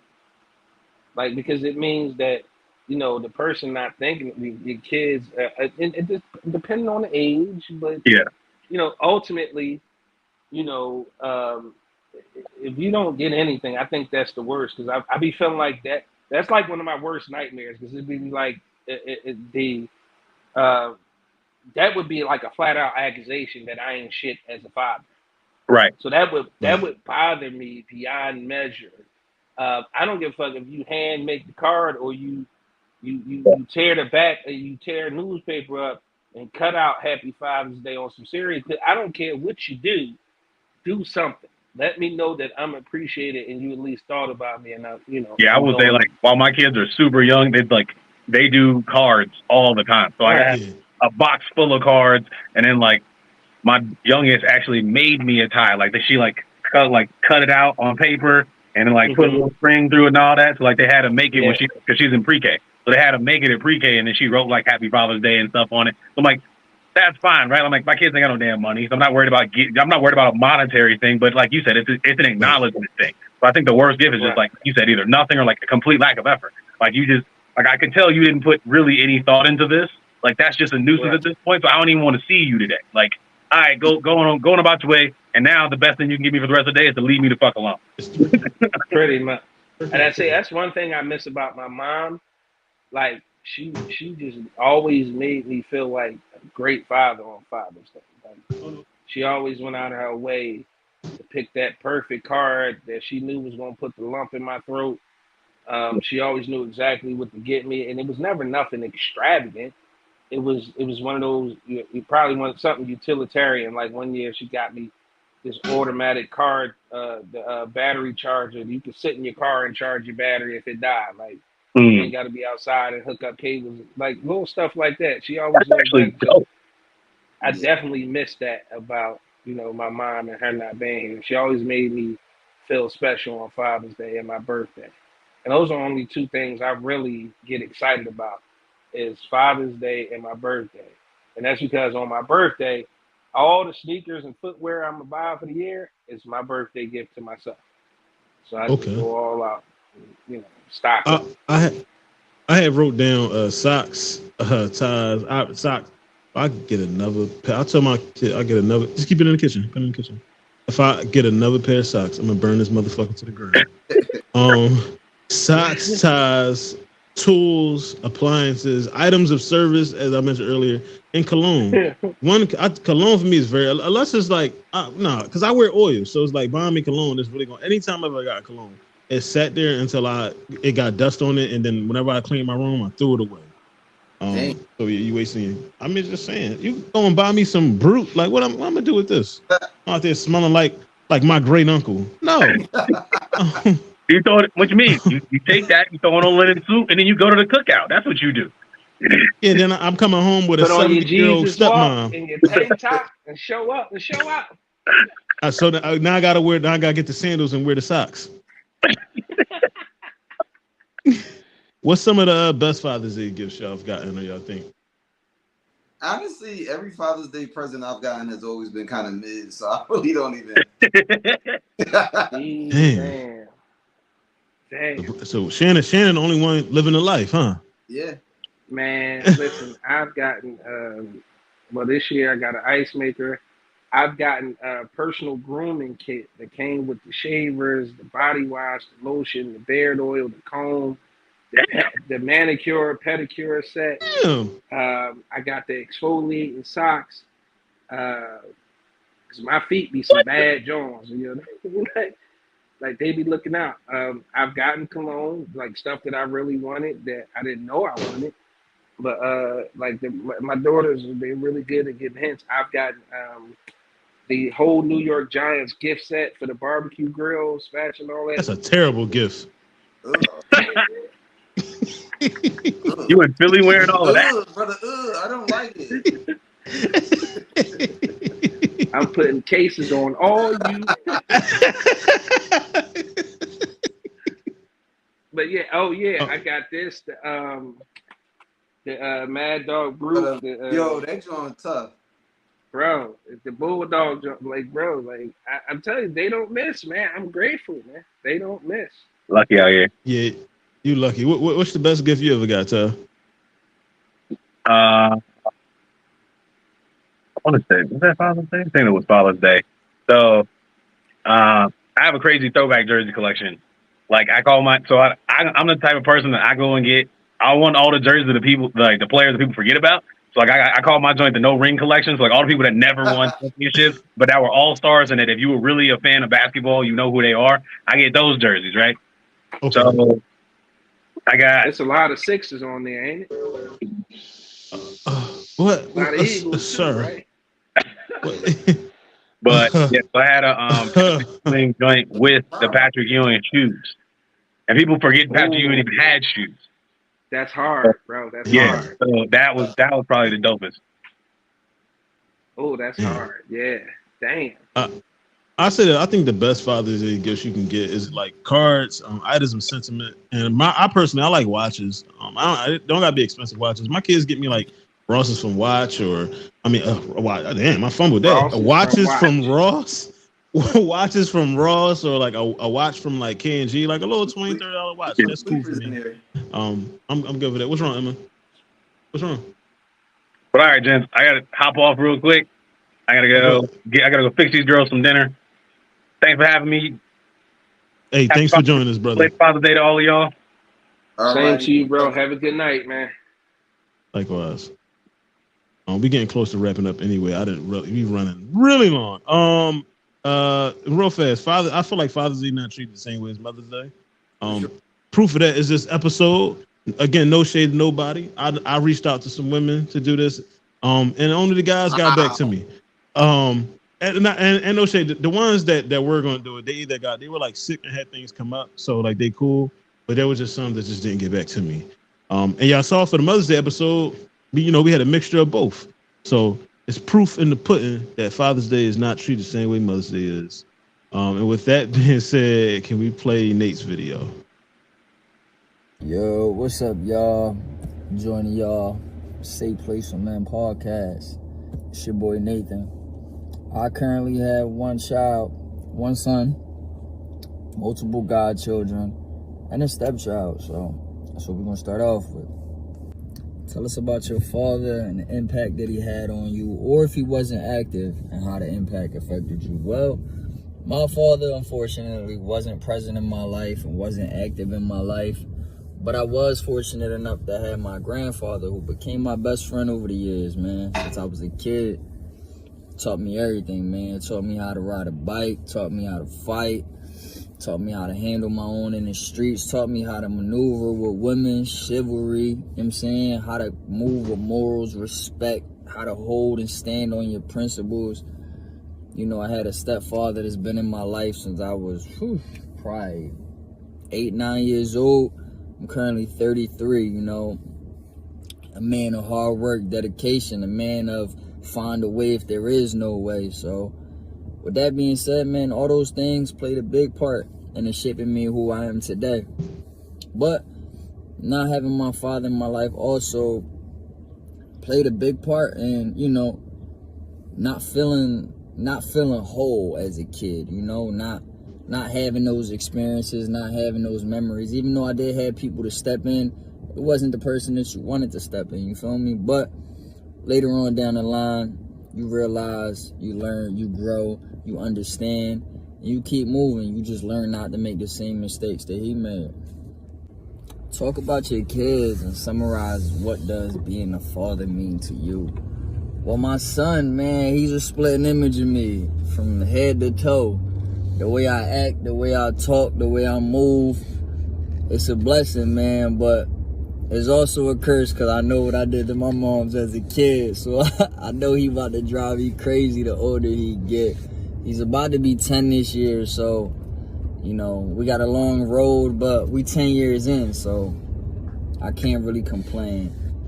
And, you know, my stepdaughter is 14. Sheesh, that's a big change for me. That's, you know, that's learning on the fly.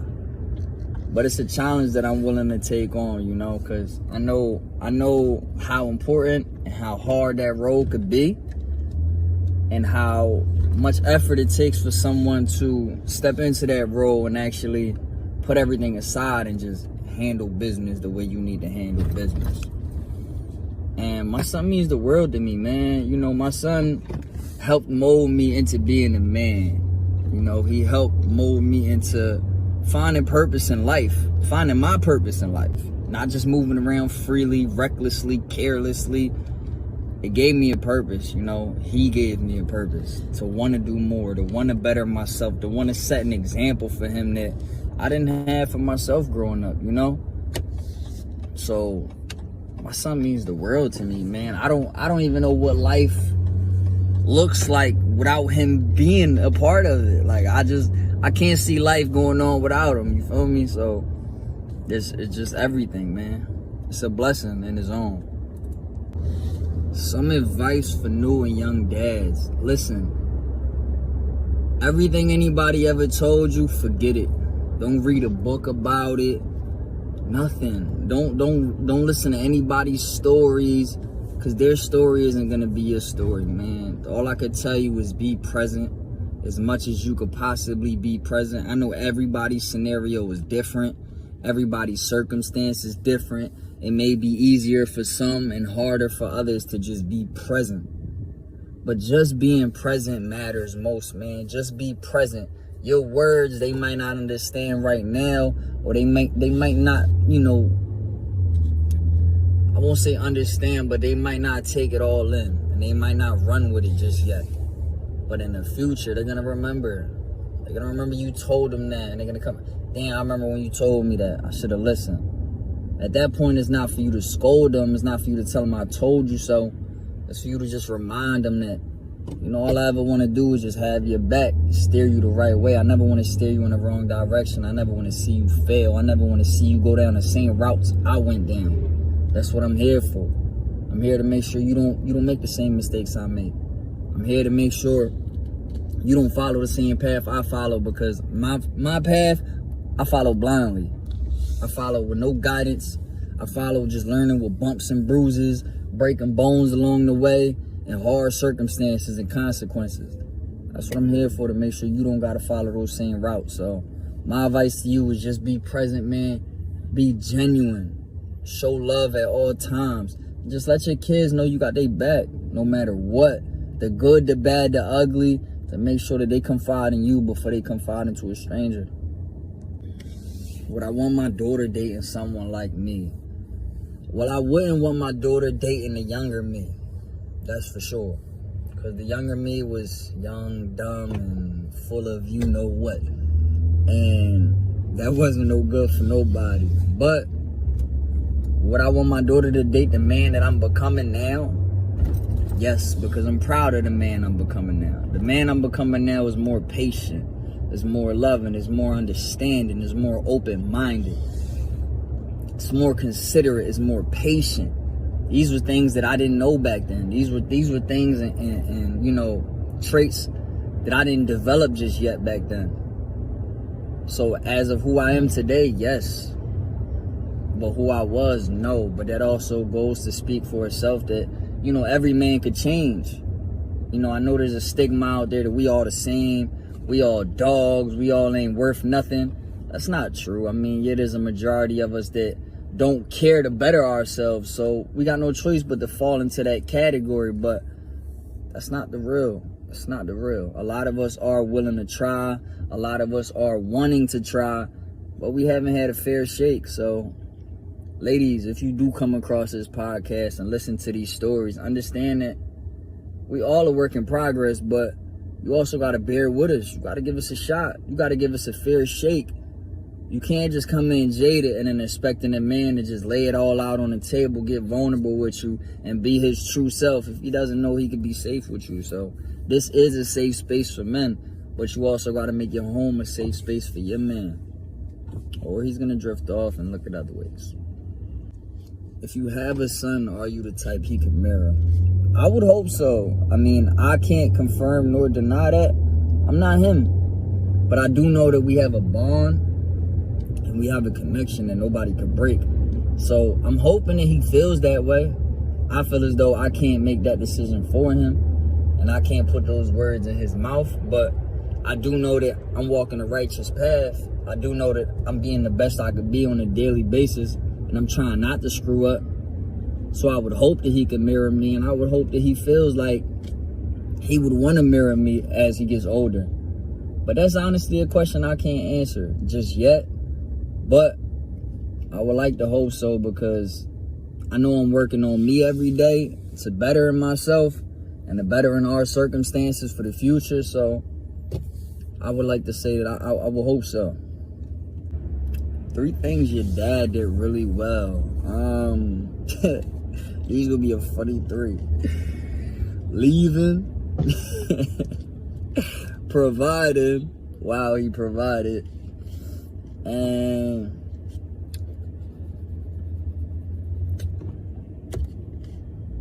to be on a serious note on the 3rd one, probably leaving the hurt behind that he left behind.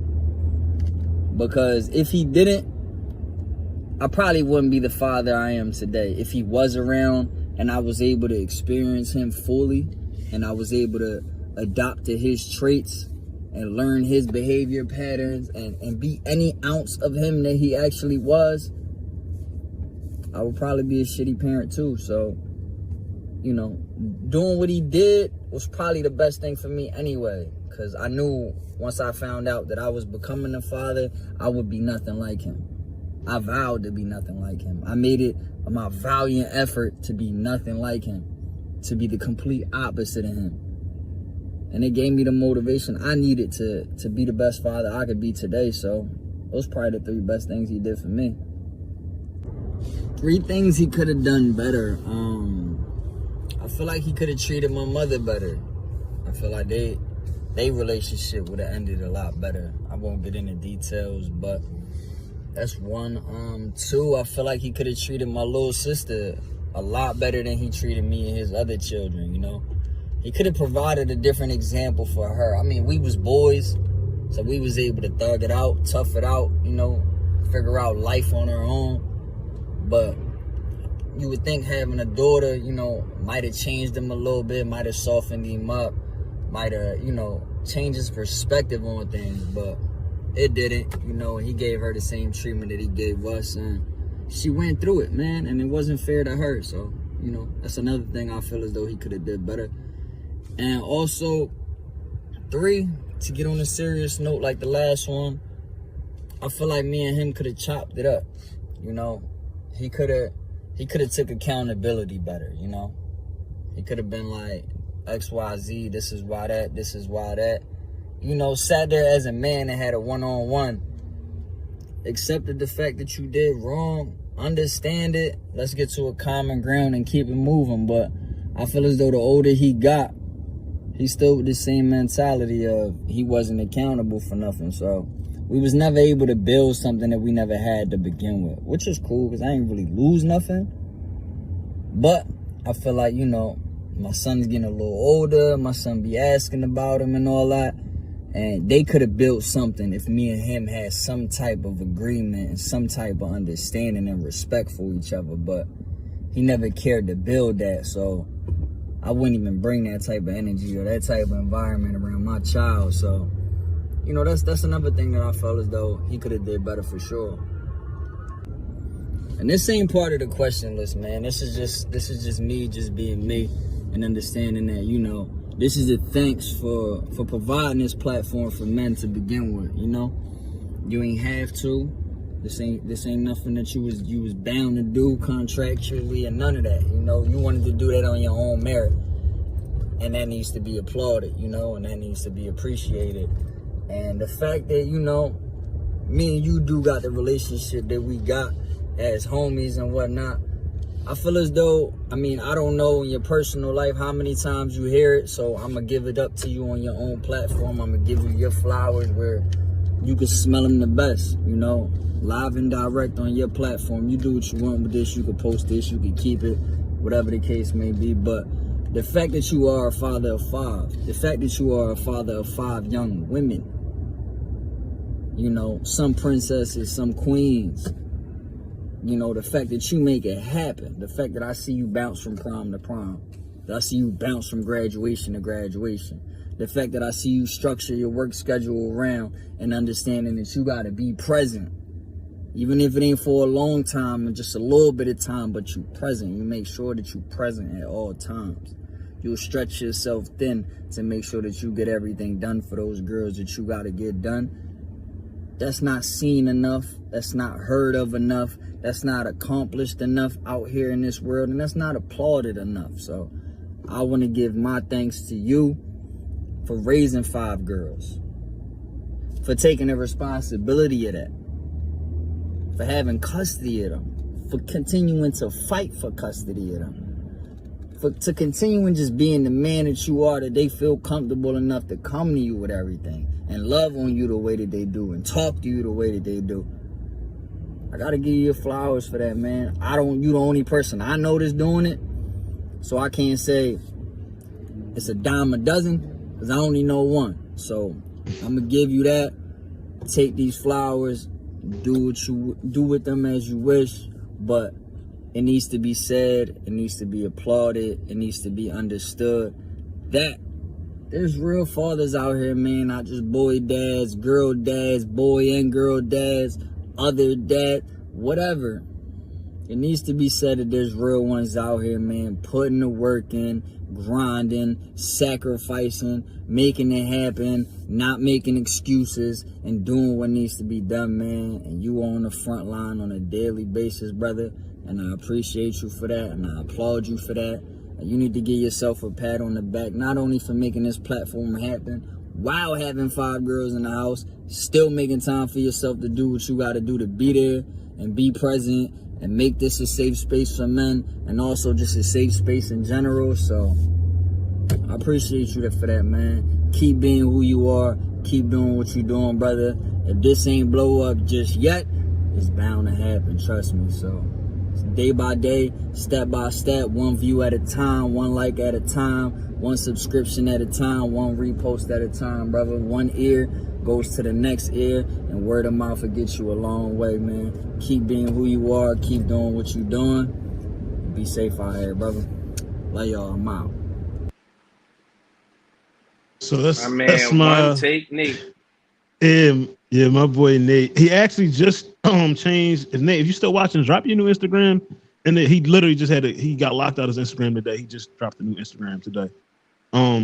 Quick backstory on Nate.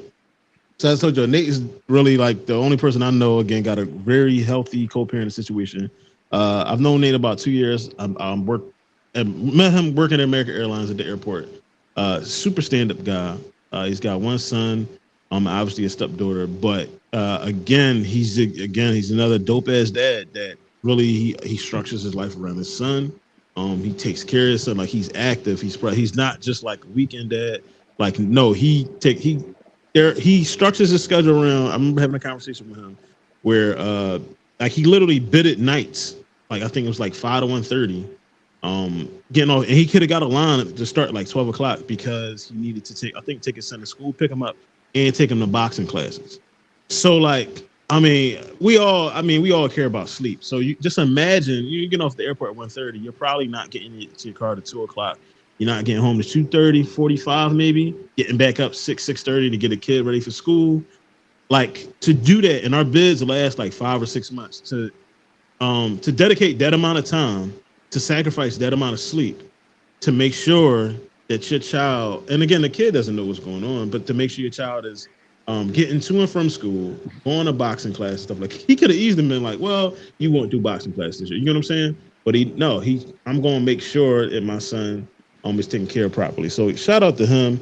I appreciate how transparent he was. You know, what stood out about what he was saying was being open minded. You know what I mean? Being open minded when it comes to your kids. And I just love that, man. And again, thank you for your words, man. At the end, I really appreciate it, man. He was one of the first people that I told I was having a podcast. He's one of the original listeners. You know, he's always like I'll check on Instagram and he'll pop up where he got his day where he's watching this podcast. It'll be like the Joe Budden John, whatever else he watches, and then it'll be mine because he watches on YouTube. So I appreciate the support, man. Again, I appreciate his words, and again, man, he's a phenomenal fucking father, man. And I'm happy to have him as a brother and as a friend, man. What you got for me, Shannon? So salute to Nate, and everything he said, and him coming on here and being as honest and transparent as he was.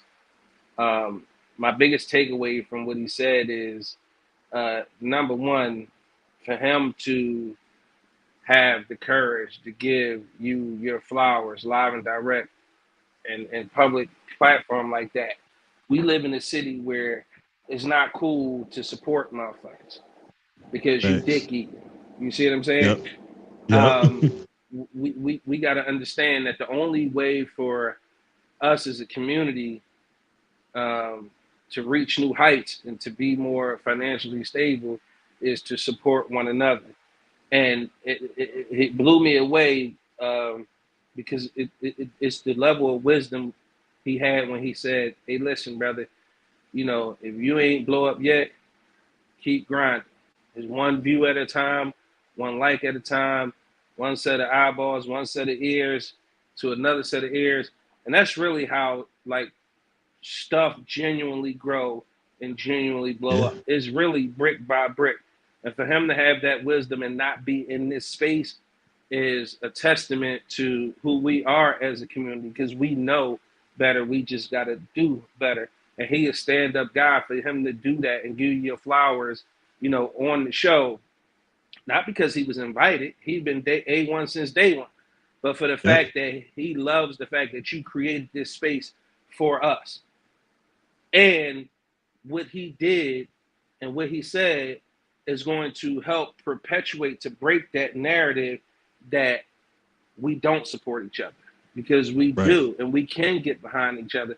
Because a lot of times what I find in this industry, and you know, I got the network, and you know, I've managed, you know, maybe 15 podcasts by now. What I realized is that the people who do well have a certain level of consistency, and they build that grassroots audience by making sure they're targeting their target audience.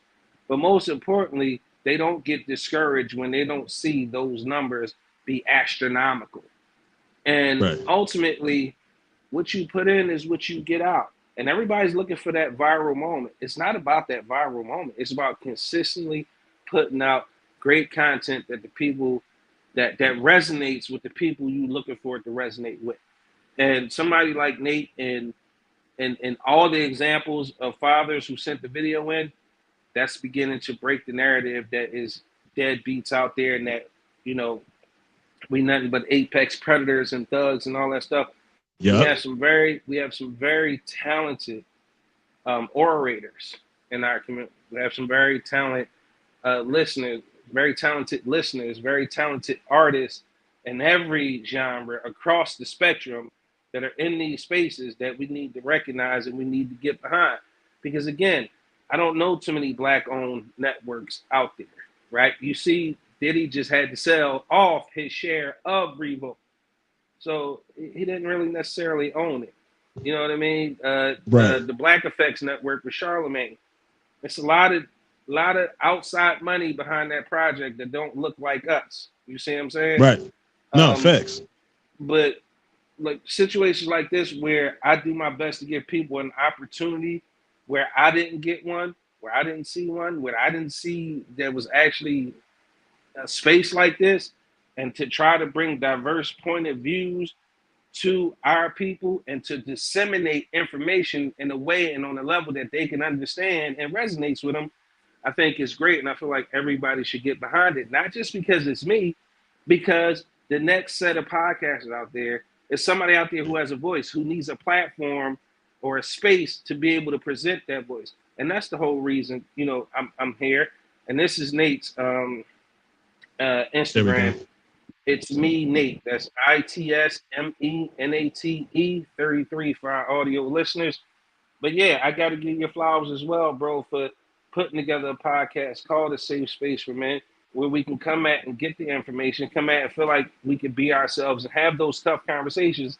And the most important thing you said to me earlier during this show was hold each other accountable.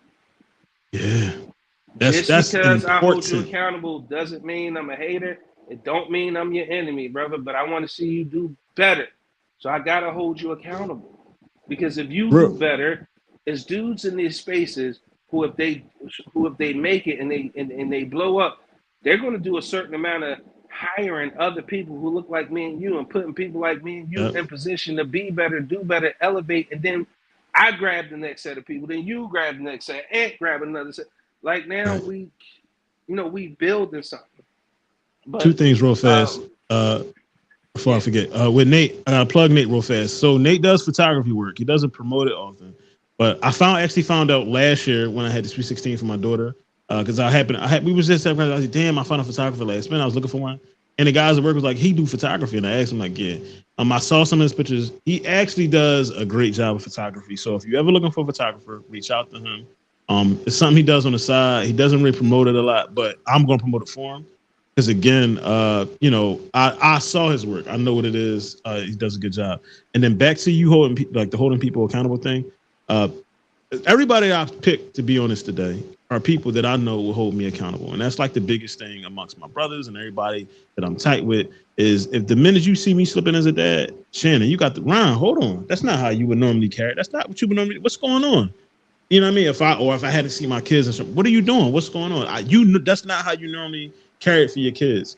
And that's really important to me to have people around me that not only that, you know, I can hold accountable, but just go hold me accountable, hold me to the standard that I'm setting.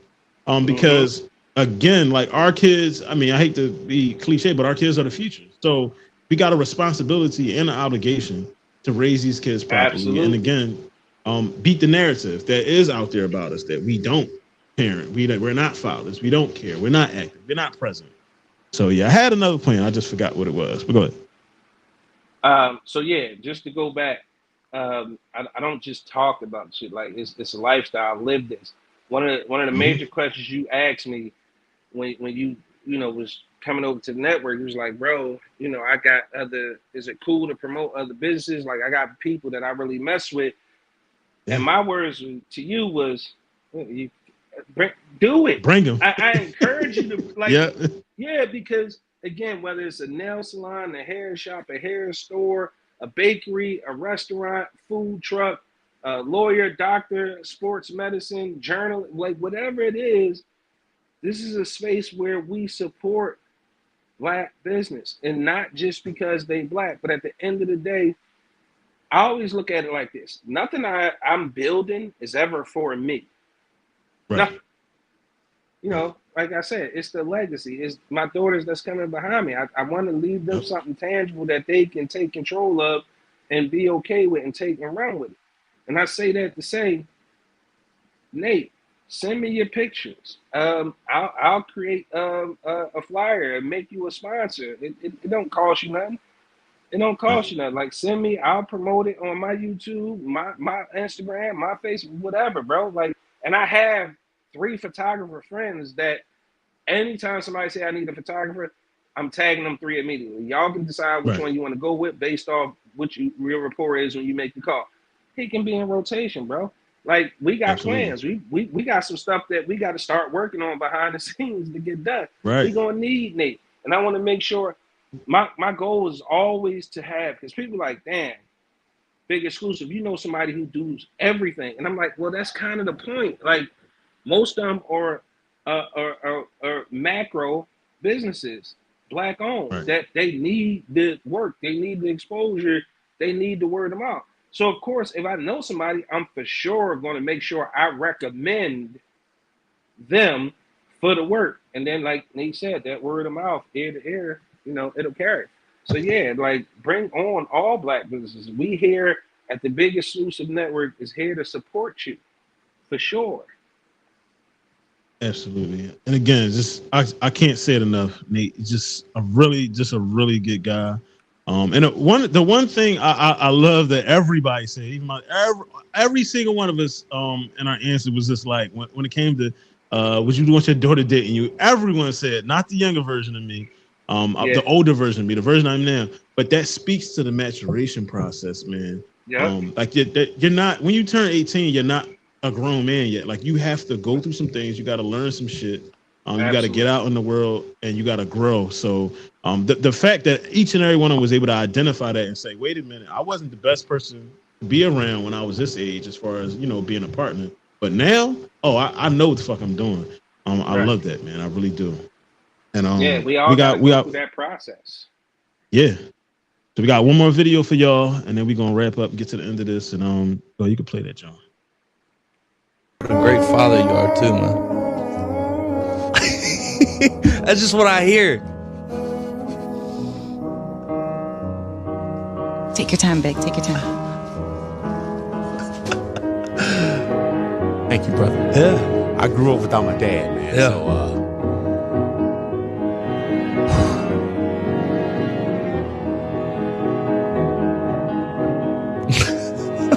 You're amazing. Thank you. You're amazing. No doubt. I gotta say, like the first time I saw that video, like I felt it, and what I mean by that is too often, like, and I'm pretty sure you can relate, Shannon. Like we just in the motion of showing up, doing what we're supposed to do, being dads, being husbands, being boyfriends, doing the work, and not enough. Your kids are always thankful. They'll tell you they love you and they thank you, but you don't hear at least for me, I don't always hear the thank yous from the people that I should hear from, and that would be the people that you have the children with, or even people that's around sometimes. So like for him to hear that and to get choked up, I knew it. I know exactly how he was feeling because like I'm pretty sure he knows he's a great dad. But to hear like word of mouth, like no, I heard I just met you, but I've heard from people that you are a great dad. Yeah, I really I thought that was dope, man. I really do. I really do. And you right. But before I get into my answer, I want you to read Nate, Joe. Oh, let me get to it. I'm about to blow it up on the laptop because I got the phone facing the other way. Let's see. Is this the one community? Okay, no, here we go. It just popped up. It took the second "You're amazing" for him to take it because he wasn't used to hearing. Yeah, he wasn't used to hearing it enough. That's that's the comment you're talking about, right? No. The first one, but that's The first definitely one. on point. Yeah. Oh, I said I appreciate y'all. The community needs this platform, and I'm glad I was a part of the pivotal episode and hindsight for the future one ear at a time. Absolutely, man. Facts. Again, like, and again, Nate was somebody like I reached out to him. He got right back to him. He's like, "Yeah, I got you. I'm gonna record it today. I'm gonna send it to you." He sent it all to me in snippets, and then I combined it together. But again, like, cause I feel like he was part. Like when I got ready to do the podcast, I told him like, "Yo, I'm getting ready to do a podcast." He's like, "For real?" I'm like, "Yeah." Like, send it to me, like, you know what I mean? And it's just everybody's been supportive, but again, like, the people that like the day ones, the people that knew I was doing it from the rip and been supportive from day one. I appreciate everybody supporting me, but again, it's a different. Like Nate is one of the people that knew I was working on a podcast. I wanted to do a podcast, and then I dropped it, and he was very supportive. He was just like, again, it's everything he's saying, ain't nothing he had told me. Like, we need this platform, we really do. We need to be talking about mental health. We need to be talking about the things that we dealt with growing up. We need to talk about the things we dealing with right now. The things Right. that we were taught to be afraid to speak on, and that's really what this platform for real is for. I never set out and was like, man, I want to make $1 million. Or I want 1 million followers. Like, no, I really just want to help one person every episode. That's really what I want to do. If it's one person that my message gets to, and I can help them, I give them some information, I can listen to them, I could be their ear, whatever it is, but help somebody one episode. I'm good with that. I can sleep easy at night with that. Yeah, and I'm gonna get out of here on this note so you can finish. Mhm. Um, Being a father is really one of those thankless jobs. It's probably one of those jobs that are okay. Um, being a dad or being a father is a thankless job. There's a certain level of expectations you walk into, and the perception of what being a father means. And everybody has their own preconceived notions of what that means. Every father is like a snowflake. We're all different. Right. We all try to do our best because it ain't no book for this shit. And if the book does exist, 9 times out of 10, it'll never apply to your situation because every child that's born into this world is a completely different human being. Okay. Fathers don't, I feel like, although we don't get enough credit for doing the best we can and being there, we don't care as fathers. That's why Mother's Day is so big and Father's Day Right. is not as important because it's not something we think about. We don't think about how others perceive us to be fathers unless it's a headline or something is being sensationalized in the news. Us as fathers, our main goal and our main objective every day is to get it right so our family is okay. We can give a shit what the world thinks. Father's Day, yeah, it's great, but it's one of those things where um, we don't make it a big deal because this is our everyday life. This is something we live for. I wanted nothing Right. more than to be a father and to be a dad. And at the end of the day, I don't need anybody thinks, but to get that sort of recognition when you meet somebody and they say, "Yo, I heard you was a great father." That's almost, you know what I mean.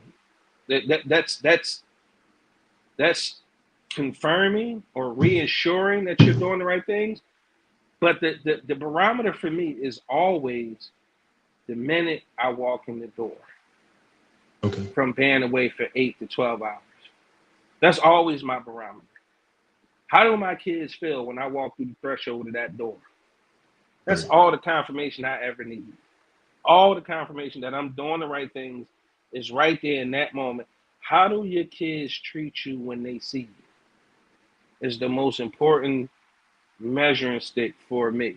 And as long as I walk through that threshold and they happy to see me and they excited that I walk back through that door and they have stories to tell me, they got stuff they want to talk to me about, I know I'm doing it right. So no matter what anybody says, it's great to get that recognition. It feels good to be acknowledged in that way. But the most important acknowledgement for me comes from my kids. And I'm going to second what Nate said about needing this platform. I'm glad it's here. I'm glad to have you here. I got to witness you be a dad up close and personal, and I know what kind of dad you are.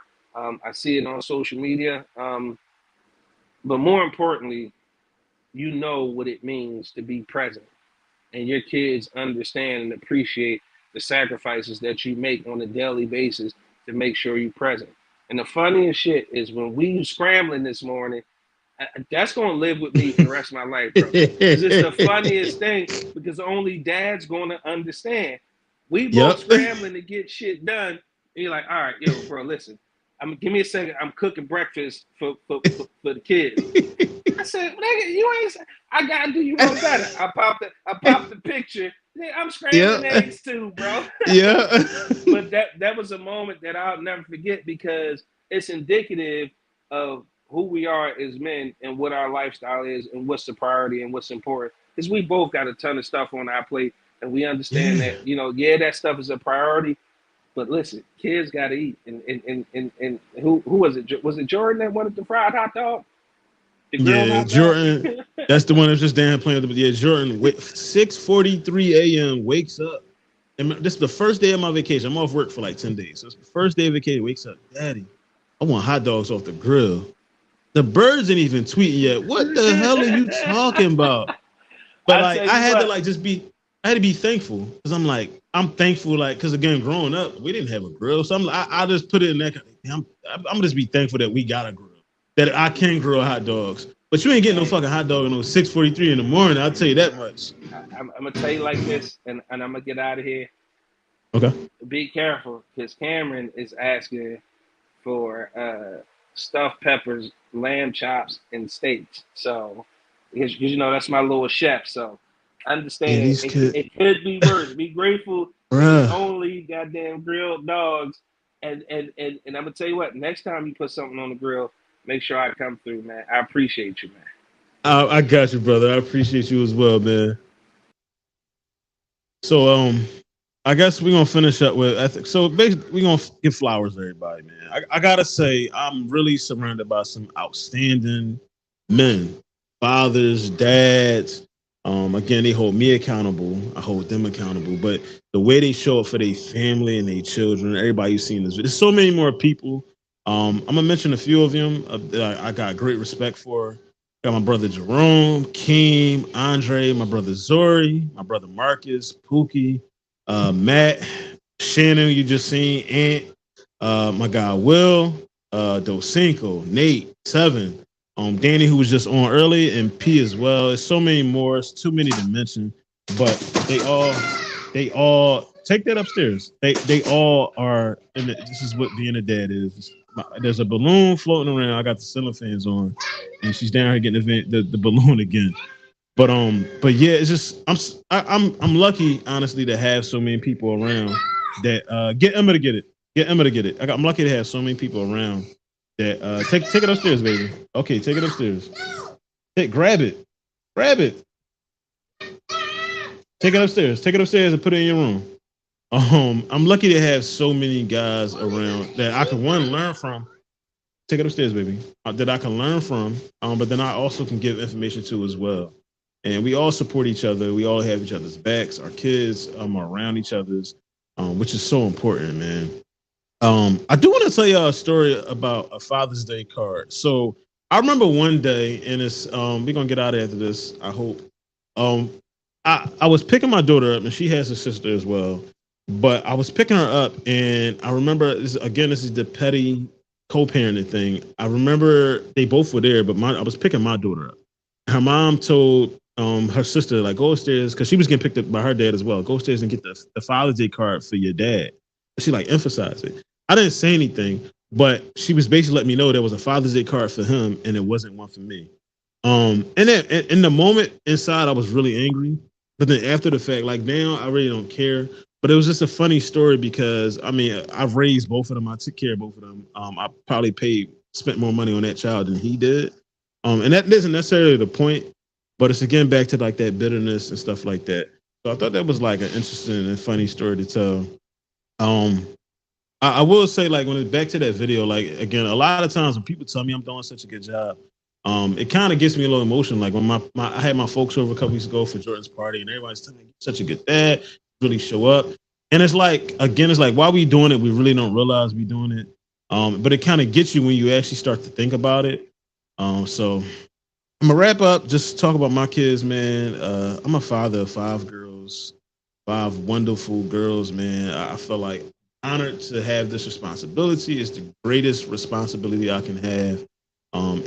Being a father is really a thankless job, like point blank into the period. Even more so being a single father, you know what I mean? And I don't like to refer to myself as a single father, but I am. And like I said, I'm a girl dad times 5. It is what it is. While I have 2 that are adults now, one just graduated a couple of days ago. One's graduating next year. Gabby just turned 17 2 days ago or yesterday. I got a 9-year-old and a 5-year-old. And I feel like I'm in a position where fatherhood really comes in so many different like waves and phases because you have grown kids, you have one that's about to be an adult, you have one that's going into teenagerhood, and then I have one that's about to start kindergarten. So I got like honestly like the best of every world possible, man. And I will say that different ages do require like different levels of fatherhood. Like with the older ones, I'm now starting to take more of a step back approach. And while I'm still teaching, but now I got to start allowing them to just make the mistakes and then just be there. With the smaller ones, I'm much more gentle with them because they're the babies and that's just what they need. And because they're girls, I'm still a dad and I'm firm, but it's more about having the balance and knowing like when to dish it out. I learn something new with my kids every day, man. Every day, something new every day, whether it's how Jordan says like words that I use, where she's like, her new thing to say lately is, oh my goodness. That's the new thing. Whenever something happens, oh my goodness. And it's weird to watch, particularly with her. Because again, I work so much with my older kids, but watching, I've seen everything with her day to day. Watching how they change like so quick. You're like, damn, just 2 months ago, you didn't even know what that word was. And then now, like, you're counting to 20, or now you're counting to 50. Just watch the time. The biggest thing here is going to be time, man. Like, time goes so fast. But time is the most important thing. So spend as much time as you can with your kids. And overall, man, I just love being a dad. Like, that's it, to the point. I love it. I enjoy being a dad. But even sometimes where I gotta be the disciplinarian, and I hate, that's probably the part that I really hate. Because I don't want to be mean. I don't want to be yelling and cussing and stuff like that. But it's part of my job. But yeah, man, overall, I just really love being a dad. And I didn't, to touch on my dad. My dad wasn't the best father. Again, the only thing he really taught me to do was to fight and defend myself. I'm thankful for that. But I feel like he can't touch me as a father. He can't touch me as a dad. And the one thing I realized as I was preparing for the show, so it's kind of ironic. I was raised by women, and now I'm raising women. And I feel like my grandma prepared me for this. So when people are like, you don't want a son, like at this point, I really don't. I don't want any more kids, period. But I would say after Gabby was born, I never really was like when someone conceived a child, or I never was like hoping for a boy. I never was. And if I was to have a 6th child, I don't think I would want it to be a boy anyway. I think I would want another girl because I think girls are the best, man. I'm really prepared for it. I was prepared by the best to do the best job I can. So shout out to my grandmom. And I look at it like, even though she's gone, she's not gone because everything she taught me, and I'm gonna try to get through this. Everything she taught me, I'm teaching my kids, and then they're gonna teach their kids. So she's always a part of her is always gonna be here, like no matter what, because her teachings and her stories, I'm gonna tell them the stories she told me. I'm gonna pass all that down. So she's always gonna be like a part of our lives, and she's always gonna be here. Um, so yeah, she's always gonna be here. Only thing I got left for y'all is rest in peace, Willie Mays. He passed away today. Um, and for this episode, what I was really trying to get y'all was just a combination of men, active dads, some without active dads, some had fathers die, unfortunately. Some had dads that was alive that just weren't a negative influence. So what you got to see was a combination of it all. And it's just a way to show people, show the world that you can be a great dad no matter what your obstacles is. There's no excuse to not show up for your children. There's no excuse to not be an active father. There's no excuse to not show up and love your kids. All you got to do is show up. Tomorrow, we got the Ant Money Experience podcast streaming tomorrow live at 7 p.m. on the Big Exclusive Network. That's all I got for y'all. I want to say thank you to all my guests. Thank you for everybody that was part of this project. This is by far like my biggest project with the podcast. I hope y'all enjoyed it. Thank y'all for tuning in. Thank y'all for listening. Thank y'all for watching. And until next week, peace.